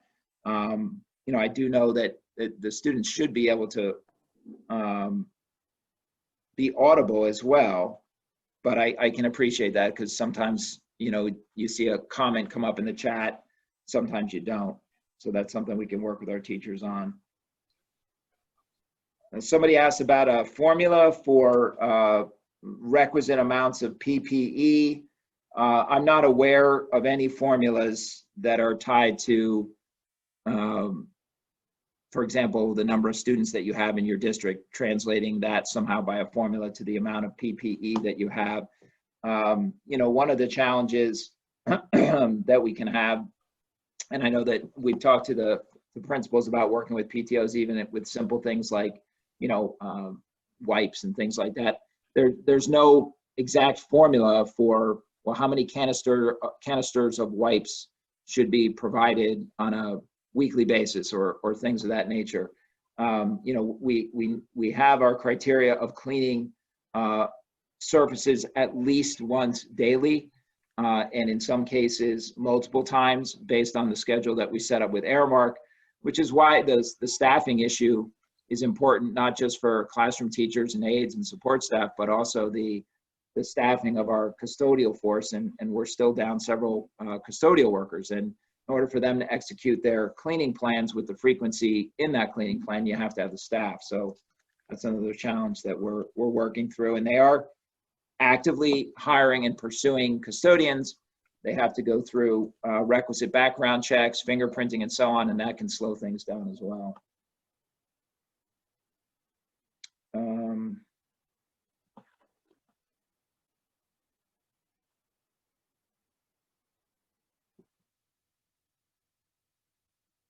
There was a question about specifics regarding teachers and positions. I don't have the exact numbers off the top of my head, and like I said, they are changing daily. What we had on Friday might be different than what we had today based on what Mr. Syed may have accomplished in terms of hiring. But we had several teachers, several aides, several support staff across the district in different capacities. A lot of special, most of our aides are in the area of special education, and those aides are really needed and required in a lot of cases by the students' programs and plans. So they're really important to have to make things work. There was another question about virtual teachers versus in-person teachers, and are we making the virtual teachers be virtual and not letting them be in person? Why don't we just let them be in person, and then we won't need as many teachers to hire? I mean, the bottom line is we have students that are virtual, we have students that are in person, we have to have teachers that are virtual, and we have to have teachers that are in person. So it's not as though we're saying to someone, well, you're not allowed to teach in person. We need teachers to teach students that are 100% virtual, and as much as we need teachers to teach those that are in person. What you might wonder is, well, is every virtual teacher volunteering to be a virtual teacher, or were some of our teachers that were able and willing to teach in person asked to teach students in the virtual world because that's where they were needed? Well, you have a third of the students that want to be 100% virtual. So you need to prorate your staff to kind of match up with the number of students that are 100% virtual. And so if you have fewer teachers that want to be virtual than you need to be virtual, then yes, you're going to have to ask some of the teachers that might have otherwise been teaching in person to go teach virtually because that's where the students are. So you have to balance that out. And that divides your workforce, right? And that makes everything harder because you can't pool everyone together and divide nice and evenly. You've got to separate people and then do the division. So it makes it harder to break out the numbers. Nick, is it okay if I just say one thing? I think there's a little confusion between how it works in 612 and elementary with the discussion about virtual teachers, because some of the parents have been asking about at Ridge or WAMS, if they went into school, could they have a teacher who's virtual teaching them while they're sitting in a classroom? That's a very small number, like what was said before. I think what you're describing now is when there's elementary students, which we're doing it differently, who have a 100% virtual teacher dedicated to them while they're virtual. It's a completely different model. So what you're talking about, where we needed more virtual teachers for elementary, right? Right. Yes. Yep. That's right.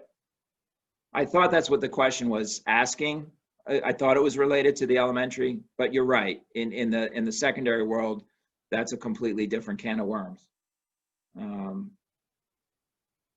Okay.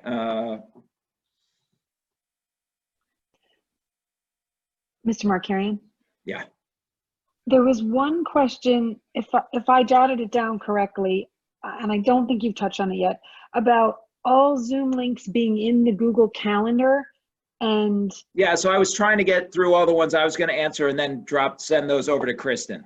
oh, I'm sorry. That's okay. That's okay. I've got like mental notes about sending them to Kristen, then Jean, then Sean. So let me try to finish the ones I was going to do, and then I'm going to send those kinds to Kristen. I'm just looking at my notes. Sorry. Virtual clubs at Ridge. There is a process for the advisors to apply to run their clubs virtually. So we are trying to do that, and I think Dr. Lazovic spoke about wanting to get as many extracurriculars working as possible.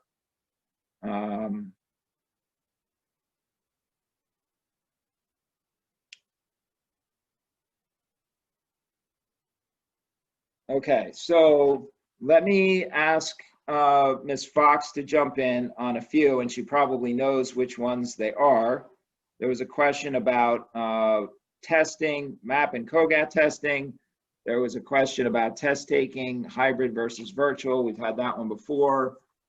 There was the Google Calendar versus the Google Classroom versus emails with the links. So those three, I did the one on ACT. I think those were the, oh, and the one about the lab periods. I thought maybe you would know that one. Sure. So those four, if you can jump in Sure. on those. So, Thanks.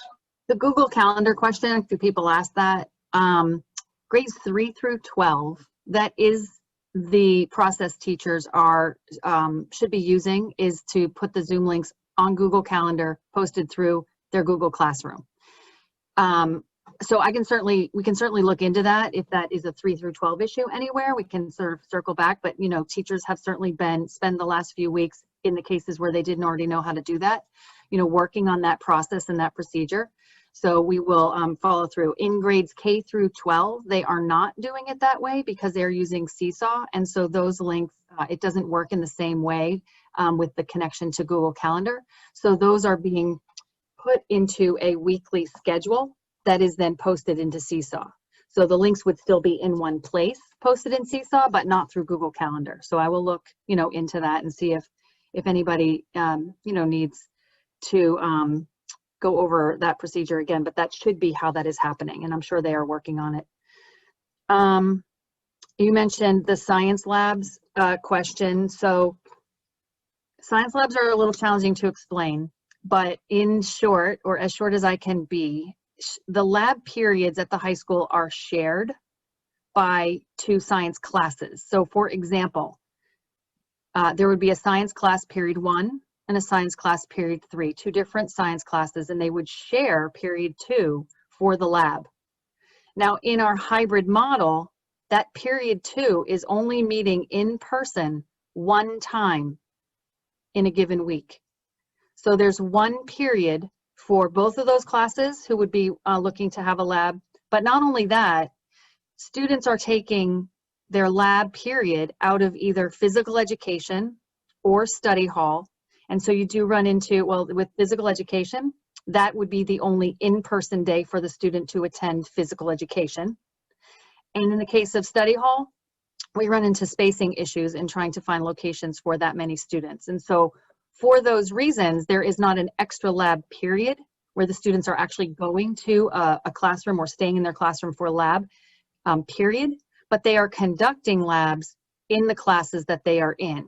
So the teachers have certainly reworked their time and their curriculum and their scope and sequence to be conducting labs in the time that they have, but they're just not having the extra lab period. So I hope that made sense.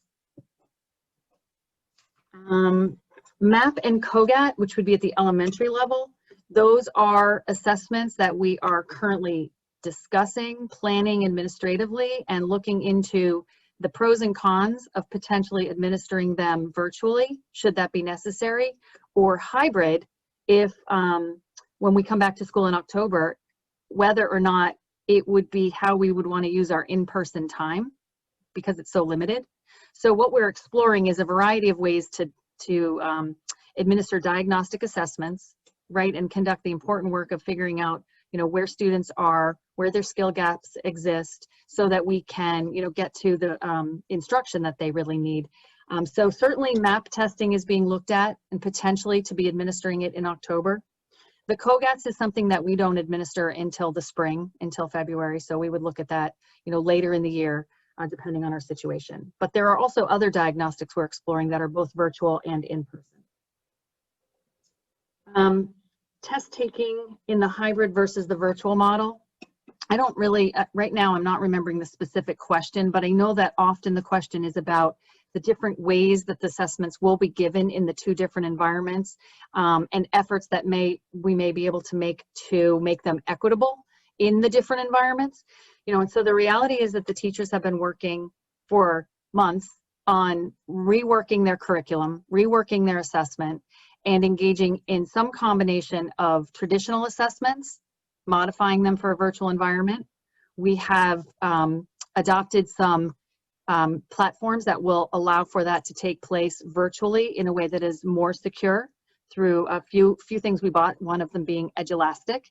But also in their in-person time, they've worked this summer on a lot of their curriculum writing projects to develop more performance-based assessments that wouldn't be as subject to the type of academic integrity issues that we encounter when trying to administer tests online. So it is certainly something teachers are working on, but I guess the last thing I would say is that it can't be the same thing in both environments. They're not the same.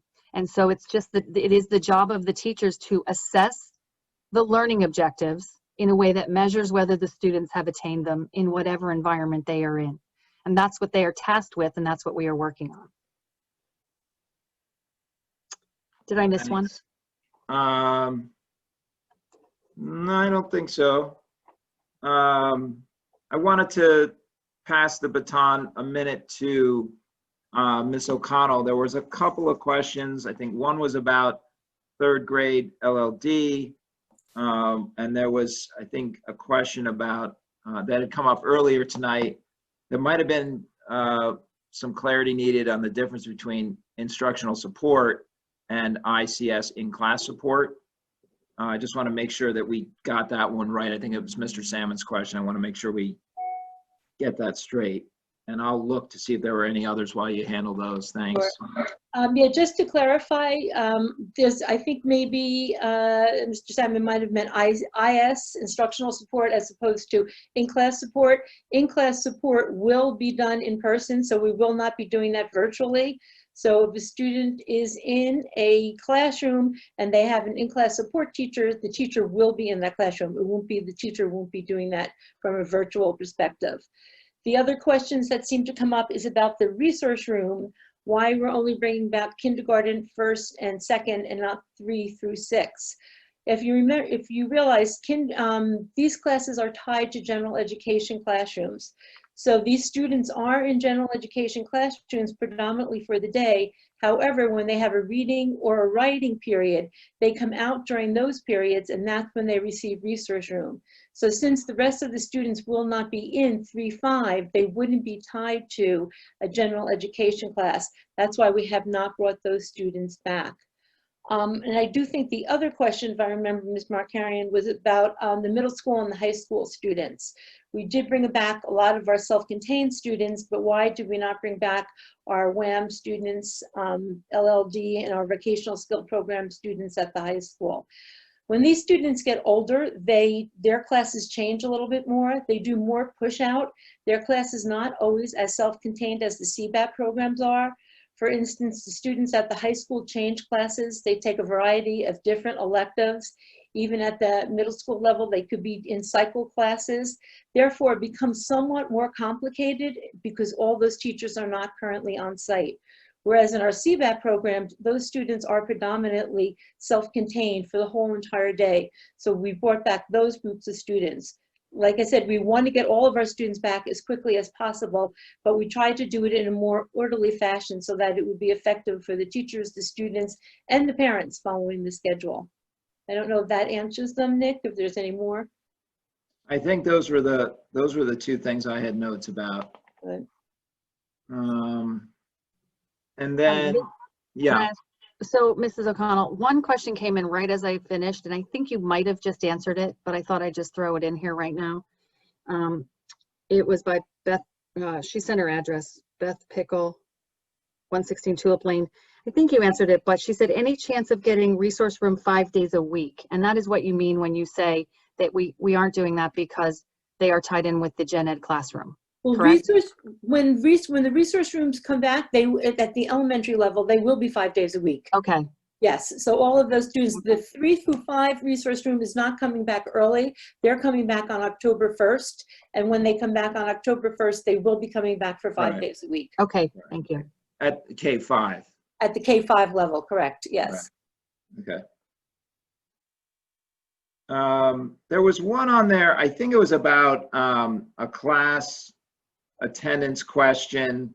And I don't know, Dr. Lazovic, if you might want to jump in there at all. Is there any guidance about where parents should go if they have a question about the accuracy of a by-period attendance record?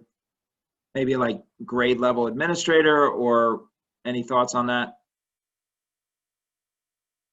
Okay, I can see that Dr. Lazovic's screen is frozen. So I'm going to suggest perhaps reaching out to the grade level administrator for attendance if you're having a question about whether or not a record in attendance might be accurate or not.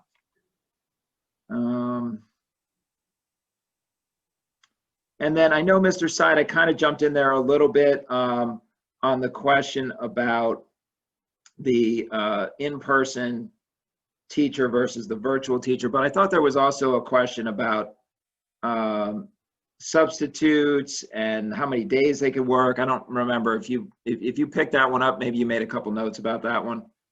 It was it was the same question, and I think you did answer the question about the elementary versus secondary issue, where we needed elementary teachers to be virtual with the all virtual students, and so at the secondary level, we did not have any teachers who wanted to be in person and were virtual. All of the teachers that are virtual at the secondary level are virtual through the American with Disabilities Act process that's in place that we have to follow by federal law. So that process was followed, and that's why we have a certain number of teachers at the secondary level who are working remotely. And it doesn't mean that they will work remotely the whole year, as Mr. Markarian alluded to. We might be meeting with those staff members and bringing some of them back sooner rather than later. To the question though about substitutes can work up to 20 days in a classroom. You can keep them in for 20 days, and actually you can keep them in longer if you get an extension through the county office. The executive superintendent can grant you an extension there, but our substitute workforce is in a relatively good place. We've had 26 community members or local residents, I should say, not just from Basking Ridge, but we've had 26 pickup packets. We've had 12 return substitute packets. So we'll do a sub-orientation. Originally, we were going to do one this Friday. We are going to probably push it back another week. So for folks who are still interested in picking up a sub packet, on our website under employment opportunities on the left-hand side of the screen, and I know Mr. Markarian linked it into this presentation, we would love for you to still apply to be a substitute, but I know there was a question about a certain number of subs needed. We're in a place where we can certainly open. It won't be because of substitutes. We're in a good place. We're not as high as we'd like to be, but it's certainly not something that would prevent us from opening. And our aides are really where we're seeing high numbers of vacancies. And again, that's not something that would prevent us from opening. I will just speak to the one issue about why there are so many open positions at this time. This year in particular has been very fluid from a personnel perspective. We have folks who are resigning and retiring at a point of the year that's unprecedented. We don't have movement like this. In my 16 years in education, I've never seen this, right? Where we have folks leaving in the month of September, right? Putting in retirement and resignation, and also leaves. These are all happening within the last couple of weeks. On a positive note, you can look at the agenda and you can see the first part of the personnel section, which we're probably going to get to soon, reflects a lot of the departures, but then you'll also see some of the hiring that was done. In fact, we're running an addendum because we did fill some last minute vacancies today. And as Mr. Markarian alluded to, the goal will be to try to get that number down for next Monday night, because that's the last board meeting before we have all of our students back. But I feel pretty good because a lot of those positions, those 37, are positions that we need to fill between now and January, meaning folks give us notice. So we do have time to fill some of those positions. So I'm in a better place than I was maybe a week or two ago. I feel good about where we are. Obviously not perfect, but I'm confident that we'll be where we need to be by the time we open. Okay, thanks. Appreciate that, Mr. Syed. I know there was another question also about 9/11, which was this past Friday. I did reach out to our social studies supervisor about that question. She shared with me there was a lot of agonizing this year about how to best recognize the day in a situation where there was a lot of inconsistency about who was meeting when with whom. So there was a lot of discussion on that issue. And from what I can gather, the district did observe a moment of silence. I don't know how well that was noticed necessarily, with some students potentially not tuned in at that particular moment. I could understand that depending on what class they might have had when that was done. I believe it was done at 9/11 in the morning, because I remember I was in a meeting and I heard Ms. Fox say, oh, we're observing a moment of silence in all the classes right now. If your child wasn't in a class at that time, you might not have recognized that it happened. Obviously, we certainly want to give the day the attention that it deserves. It was a challenge. I know the department agonized over trying to find a way to be consistent across the board with it. Obviously, I hope we don't have to revisit this situation when we get to the 20th anniversary next year. Hopefully, we're all in school and we can do something consistent across the board. So I'm sure we'll look to plan that accordingly. And I think that's about all I had in my notes. So thanks for your patience. Thank you, Mr. Markarian. Sure. Were there any board members who wanted to add anything? Okay. Aaron, can I say something? Oh. You not see? I can see your hand now. Sorry, it's a little bit like fragmented. Yes. I just want to take a moment and thank parents who took the time to send in positive feedback and constructive criticism. And it's clear everybody has an opinion, and everybody thinks that what they believe is the voice that represents everybody. And the one thing that is clear for everyone is we all have the same goal, which is to get the kids back into school. But somehow what's lost in this is that we're in the middle of a pandemic, and there's no guidebook to tell us how to do this and when to do this and what is right and what is wrong and what will work and what is safe and what is not. And it's unprecedented. And I want my kids back in school too. I want your kids back in school too. And we all just need to work together. But at the end of the day, when we talk about these things, the common question parents keep saying is, what can we do to help? The first and most important thing is be supportive, be patient, be kind, be flexible. When did kindness go out the window? Everyone is working so incredibly hard to get our kids back to school.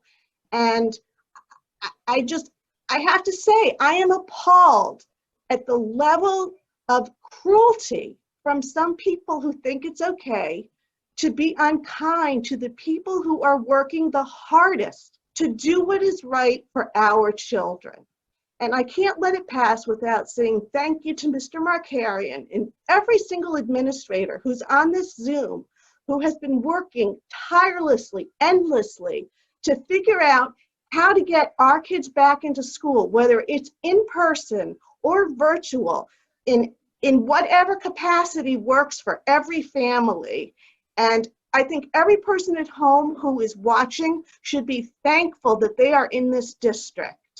And that's all I have to say. Thank you, Jen. Beautifully said. Is there anyone else? I had one other. Okay, Yeah, I think we have Karen, can you Mrs. see me? McCune. Yeah. Yes. Okay, so Jen just said what I wanted to say, but 10 times better than I would have said it. So thank you, Jennifer. I also wanted to take a moment. I was going to say something at board forum, but it's getting so late. I want to say it while people are still here to thank the BTA leadership and all of the BTA members. And I want to thank you guys for the thoughtful letter that you sent. I think the message that I took out of it that stuck with me later during this meeting was the part about all coming together and working together and setting an example for our kids with resilience and kindness, which, as Ms. White just pointed out. So I just wanted to thank the BTEA for the thoughtful letter and for all of their hard work in the last months as we've gone through this. Thank you, Mrs. McCune. I'd like to echo both of the previous board members' comments. Thank you both. All right, so with that, we're going to move on to the approval of minutes. If I could have a motion, please. Mrs. McCune? I can't see everyone, so if you can just chime in because I'm on two screens. Jen Horn will do it. Okay, and Mrs. Korn. And Mr. McLaughlin, could we please have a roll call? Ms. Beckman, Yes. Ms. Schaefer, Yes. Mr. Salmon, Yes. Mrs. White, Yes. Mrs. Richmond, Yes. Mrs. Korn, Yes. Mrs. Wooldridge, Yes. Mrs. McCune, Yes. Mrs. Gray, Yes. Madam President. Thank you, Mr. McLaughlin. Our next item is the Finance Committee report. We have 6 items. Could I have a motion, please?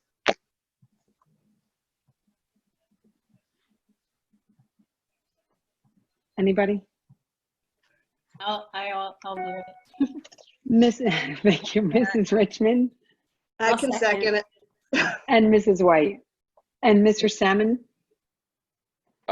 So the finance is meeting on Wednesday, but for this agenda, the first 3 items are standing items. Number 4 is the donation from the Liberty Corner PTO for installation of outdoor playground equipment. So thanks to the Liberty Corner PTO, and hopefully the kids can use that sooner rather than later. Number 5 is disposal of equipment and books. And number 6 is approval of trip jointure, which I'm going to ask Mr. McLaughlin to give us some more details on before we vote. The trip jointure is with the Delaware Valley Regional High School District. As you know, we've already retained them under a separate contract for shared services to coordinate much of our transportation for our students this year. What this jointure would do would be to set a set rate per hour for buses to be used for extracurricular and sporting events. Should we decide to use them, there has been some indication from the Somerset County Ed Services Commission, although we have a coordinated transportation service agreement with them to provide similar services, that they're uncertain as to their ability to provide that during the year. So this is going to be a backup or an alternate to that for us. Thanks, Rod. You're welcome. Thank you, Mr. Salmon. Any board member questions? Okay, I'm seeing none. If you have one, you're going to have to jump out. And if not, Mr. McLaughlin, could we please have a roll call? Ms. Beckman, Yes. Ms. Schaefer, Yes. Mr. Salmon, Yes. Mrs. White, Yes. Mrs. Richmond, Yes. Mrs. Korn, Yes. Mrs. Wooldridge, Yes. Mrs. McCune, Yes. Mrs. Gray, Yes. Madam President.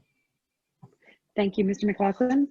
Our next item is the Personnel Committee report. We have 32 items on the personnel to move on the personnel agenda, and number 13. So actually 31. I apologize. We're removing number 13 as there's been a change with that item. And so could I have a motion on that? We're tabling item 13. Yes, tabling item 13. This is Tim. Motion. What you could do is just move all the other Okay. items. So if we could move 1 through 12 and then 14 through 32. And I heard Mr. Salmon offer a motion. And anyone else? Second, I can second, Suzanne. Ms. Schaefer, please. Mr. McLaughlin, can we have a roll call, please? Ms. Beckman, Yes. Ms. Schaefer, Yes. Mr. Salmon, Yes. Mrs. White, Yes. Mrs. Richmond, Yes. Mrs. Korn, Yes. Sorry. Mrs. Wooldridge, Yes. Mrs. McCune, Yes. Mrs. Gray, Yes. Madam President.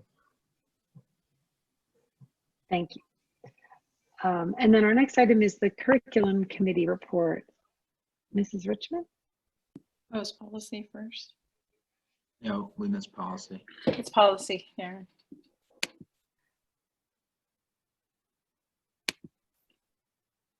I think. Policies. Oh, I'm sorry. I was going through all the pages. I'm sorry. Lots of pages. It's down there at the bottom. Policy, Jen. Yep. Oh, we met today, and Apologies, everybody. I'll be reading them out next week. Okay. Do you hear me? So, but we do have, don't we have, aren't we moving several items for Next meeting. Next meeting. Next week is the next meeting? Yep. Okay. Next week. All right. So then we can, sorry about confusion.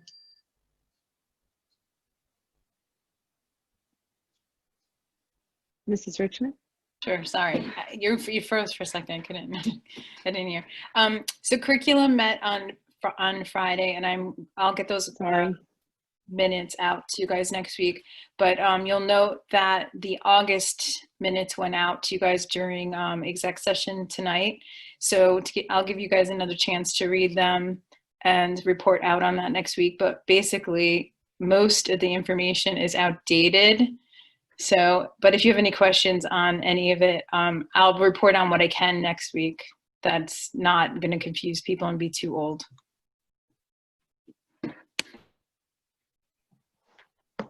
Thank you, Mrs. Richmond. And then our next item is the Wellness Committee report. Wellness is actually meeting next week.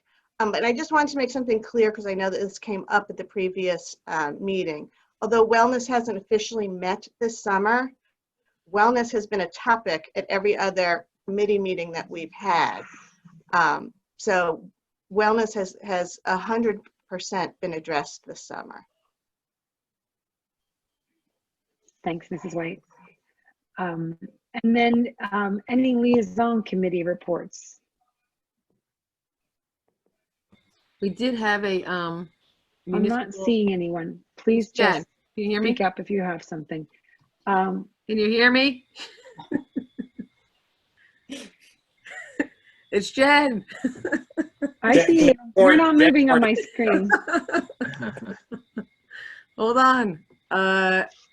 We had a municipal alliance meeting for the first time, like a virtual. And a couple of things. The bad news is that, of course, the budgets were cut for all the municipal alliances, which is a shame because they do such good work. But there's still some availability of grant money for some programs that we can do throughout the year. I guess it's week. And they're just looking into what would work best during, you know, these crazy times, and a lot of mental health outreach and things like that. So that was just the report from the Municipal Alliance. Okay, thank you, Mrs. Korn. Any others? I have one too. Okay, thank you, Mrs. Richmond. I just wanted to just let you guys know that on Wednesday, Somerset County Ed Service Commission is having a meeting that I'll be attending Wednesday afternoon. And I know that the bus driver situation with them is on the agenda, so I'll know more after that. Okay, thank you.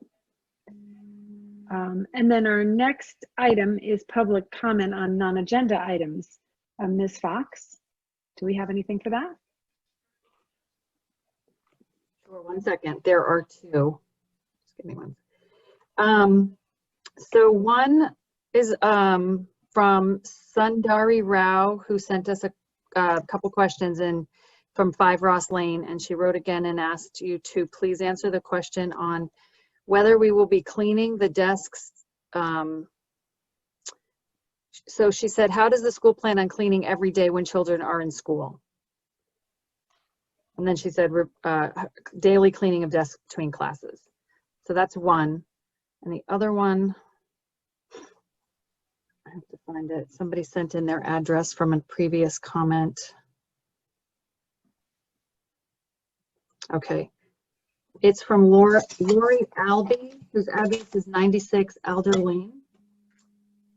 Said, Mr. Markarian and BOE members, thank you for all the work you do on behalf of our children. I know this is not what any of you signed up for. Not sure any of us signed up for this. These are very certain times for us all, and there will be a lot of learning curves.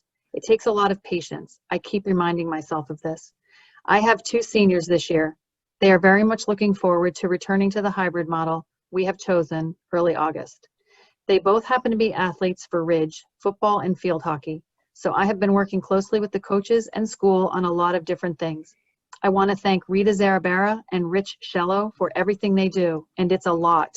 My kids have been lucky to be practicing with their teams since July safely because of them and our great coaching staff. I want to give thanks to both of their head coaches, Andy West and Kim Clark. They have been amazing. Mentally and physically, I am honestly not sure what my kids would have done the last 2 months without them. Both juggling their own kids and families. Having things change on the drop of a dime has been challenging, but they stay positive and do what needs to be done. They are my heroes. Very hopeful is the word I have been using to describe my feelings on us returning on October 1. I think all of the communications from Mr. Markarian and the BOE have shown that this is on track to happen. Bringing in the 3 groups of students before October 1 is a sign of hope for my 2 seniors. Bringing all the kids and staff back safely looks to me like it will happen. Education is essential for all students. Virtual learning is not a replacement for in-person learning. My 2 seniors are happy things are going pretty smooth for the first week of school. They have study halls so they can grab some breakfast and take a little break in between. I have no idea how parents of elementary school are doing this. I'm excited about October 1st and more excited to hear about the plans to return to full-time in-school learning soon. Thank you very much. And that's it. Okay, thank you. Mr. Markarian, did you want to address that question? Yeah, there was the one question about the daily cleaning. Obviously, the the custodial staff is not set up to get into classes between every classes or every class or every half hour. There's just not enough custodians to wipe off desks between every period of every day. They're definitely going to be cleaning the highly touched surfaces at least once a day, depending on the location, bathrooms and other areas more frequently than once a day. Each classroom is being outfitted with some disinfectant sprays.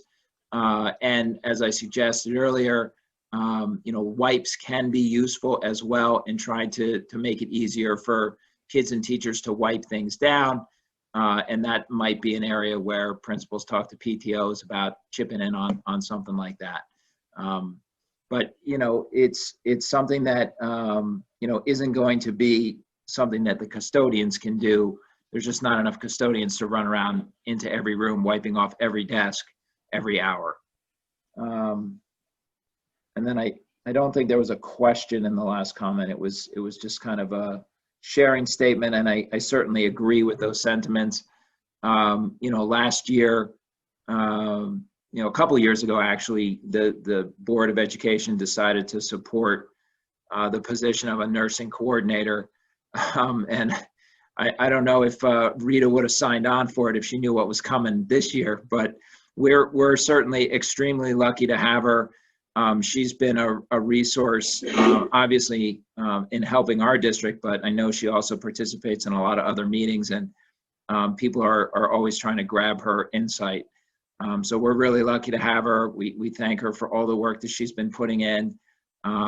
She's been a great help to all of us and working with our nurses, and also with Rich Cello and the WAMS-AO. So I couldn't agree more on those sentiments.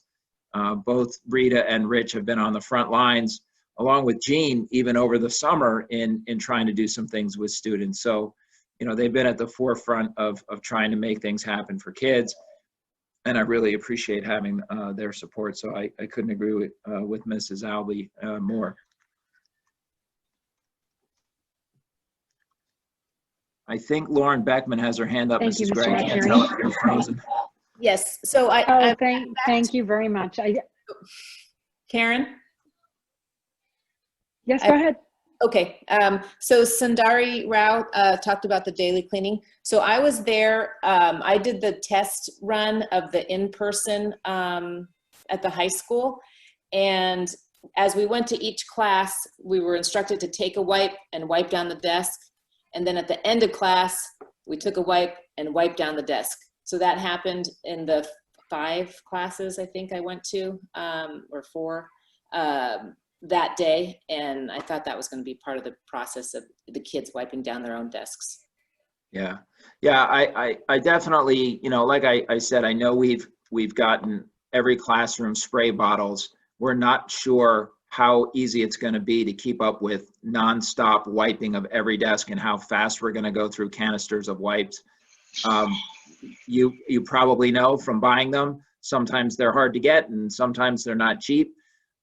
So that, if people want to send in a kid with a canister of wipes, maybe that's something folks want to do.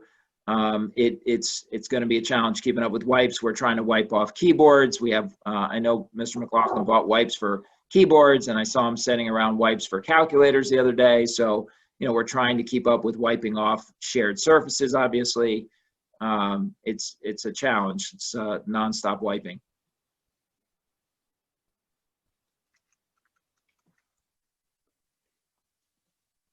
Thank you, Mrs. Beckman and Mr. Markarian. Our next item is board forum. And tonight we have district goals on the board forum topic. How do you want to handle this, Mr. Markarian?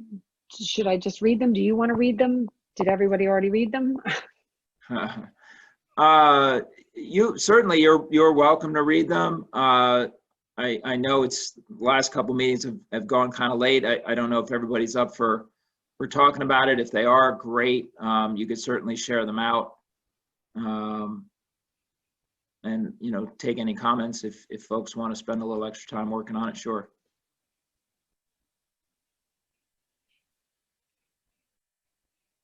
Any thoughts? Well, I think this is Karen. Shall I read them?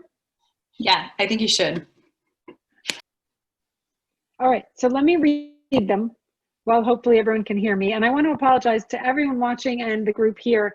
I don't know what, I've never had a problem in all these months of Zoom. We had thunderstorms and everything else, never had a problem. For some reason tonight is very disconnected for me.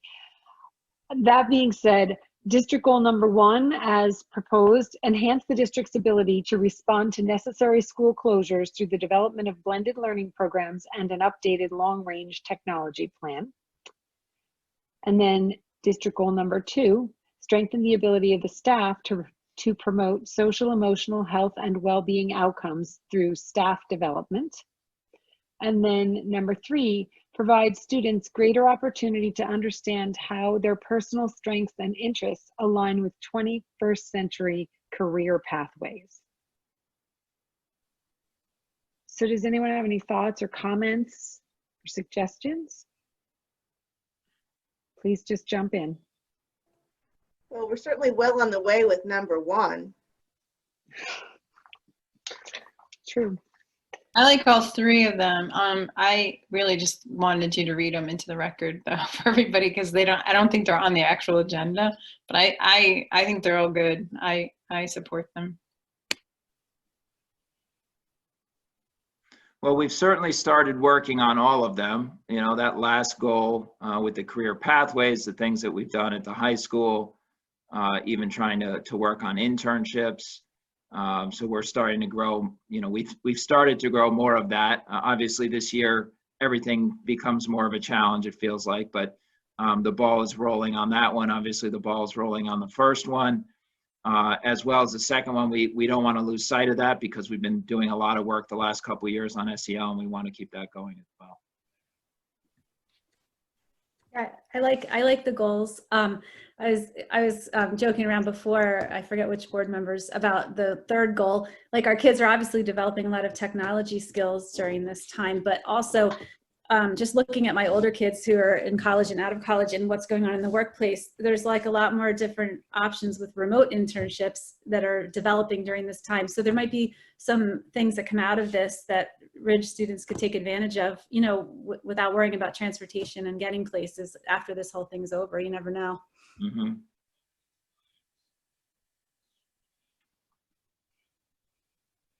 Anyone else? I guess I have to. Yeah, I think the goals are good. I hate the goal. I only hate the goals because I hate that we have to have them these as goals because, you know, not because I hate the actual goals, but that this is a situation has put us in the need for a goal at number 1. But I think we're doing great and we're really moving forward. And you guys have really kicked butt getting this stuff done. I mean, it's hard and like goal number 1 is Jen's right. We're well on our way with goal number 1. And yeah, I think goal number 2 is really important. And I see that, I mean, it's hard to do now because you're so focused on like goal number 1 that it's really, you know, so we probably could do even more focusing on goal number 2, which is the social emotional for the staff that we're going to pass on to all their, you know, students. And number 3, although I like the idea of young people working, like, I can't say I do. I don't like the idea of young people working remotely. I hate it. So we're just being honest. And I think it takes something away from them because I've seen kids, you know, doing internships remotely and they can't just make the connections that you're supposed to make, you know, like in person. But I think it's good for us to like expand what traditionally people here in town would think of as, you know, the one track way to get to be successful. And it's not that way. There's a million ways you can be successful. And sometimes, and I've experienced it myself in my house, sometimes, you know, things don't just work out the way you think they do. And that's okay because you learn from experience and from, you know, how sometimes kids come home from college and they, you know, and sometimes that's not the right thing for them, or they have a little hiccup, but then they go back and they find that they really love and they become successful. And it's not like a one size fits all, which I love about that. So a way to expand what people see as a successful future, you know, it's not just one way to be. So I think that's great. And I want to say thanks to everyone. I'm so excited and relieved. I really can see that we can get back to school, and I'm really grateful that everyone works so hard, and I can see it, and I hope everyone else is grateful too, because it's really important. And I think you know, it just for our kids and for the families, it's just important that we have something to look forward to. We have something that really looks like something we can accomplish. So I'm so happy. Thank you. Mrs. Gray? Yes. I have 2 questions. Well, 1 question and 1 comment. My question is, how often do we set these goals? Are they annual goals that we do? Sometimes they're annual goals, but they have a lifetime of 2 years, if I'm not mistaken. Yeah, oftentimes we set them for a couple of years.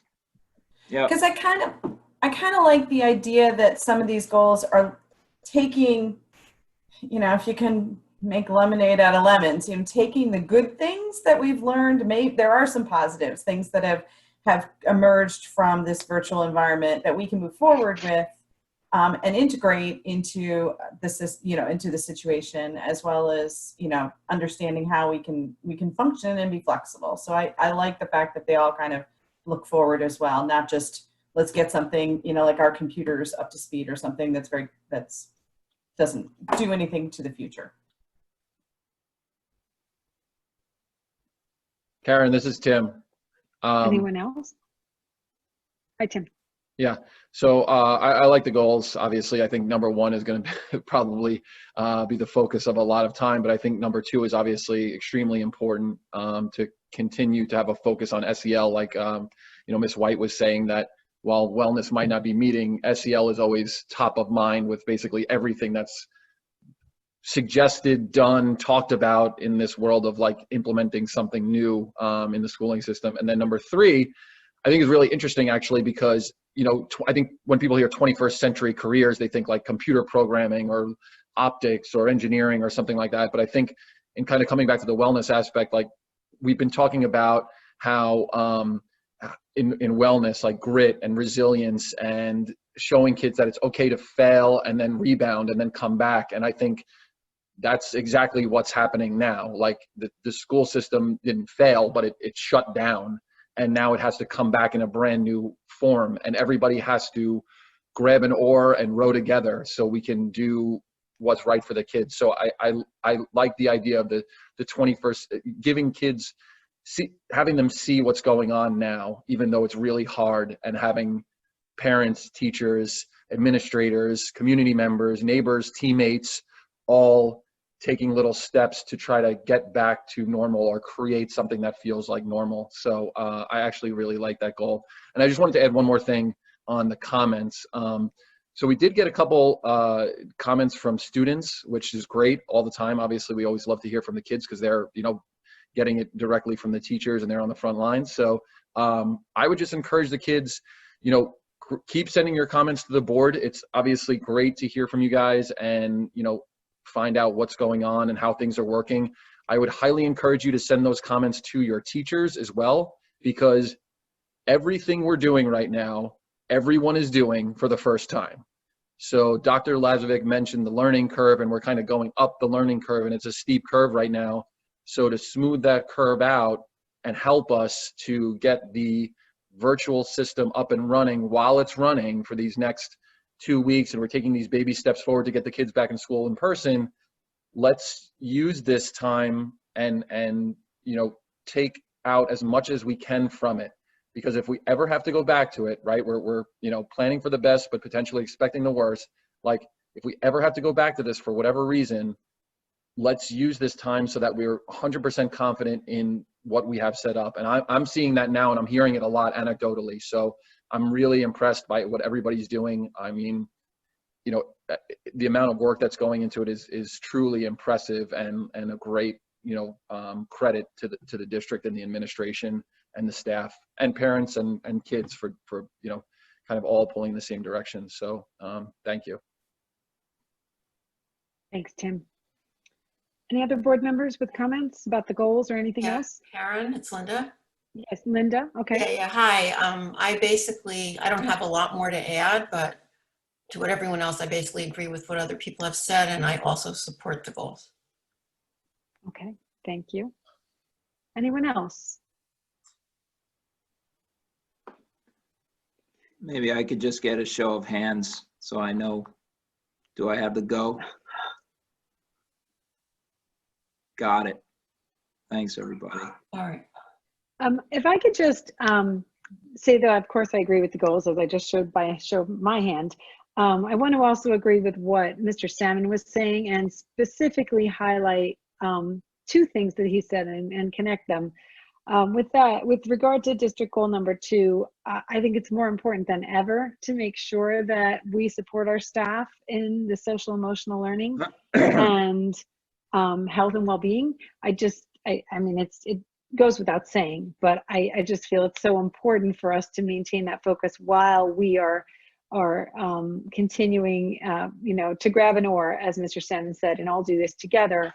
But I would also add, he said something really interesting, and I can just reflect on it in my own family. My daughter, who graduated in July, has gone off to college, and gratefully she is there, although learning remotely. And she has kind of made a little bit of a shift, and she has decided that she's going to pursue school counseling. And I just want to give a shout out to all of our staff, because at least 2 of my kids have been directly influenced by staff members in Berners Township School District, and I can't thank them enough. We have some unbelievable role models, many of them, and I do think that, to Mr. Salmon's point, in the 21st century, this particular area, while not necessarily tech or anything, or optics or any of those other things, is very, very, we're seeing our young people, and we need professionals to go into the field to support them. So thank you to our staff, and thank you for Mr. Salmon for making the connection. Does anyone have anything else they want to say about anything before we vote to adjourn? All right, I'm hearing silence. So do we have a motion to adjourn? Tim, motion. Mr. Salmon? Jen's motion. And Mrs. Corn. Okay. All in favor? Aye. Aye. I think we've got everybody, Mr. McLaughlin. Thanks, everybody. Have a good night. Have a good night. Bye. Take care. Bye-bye.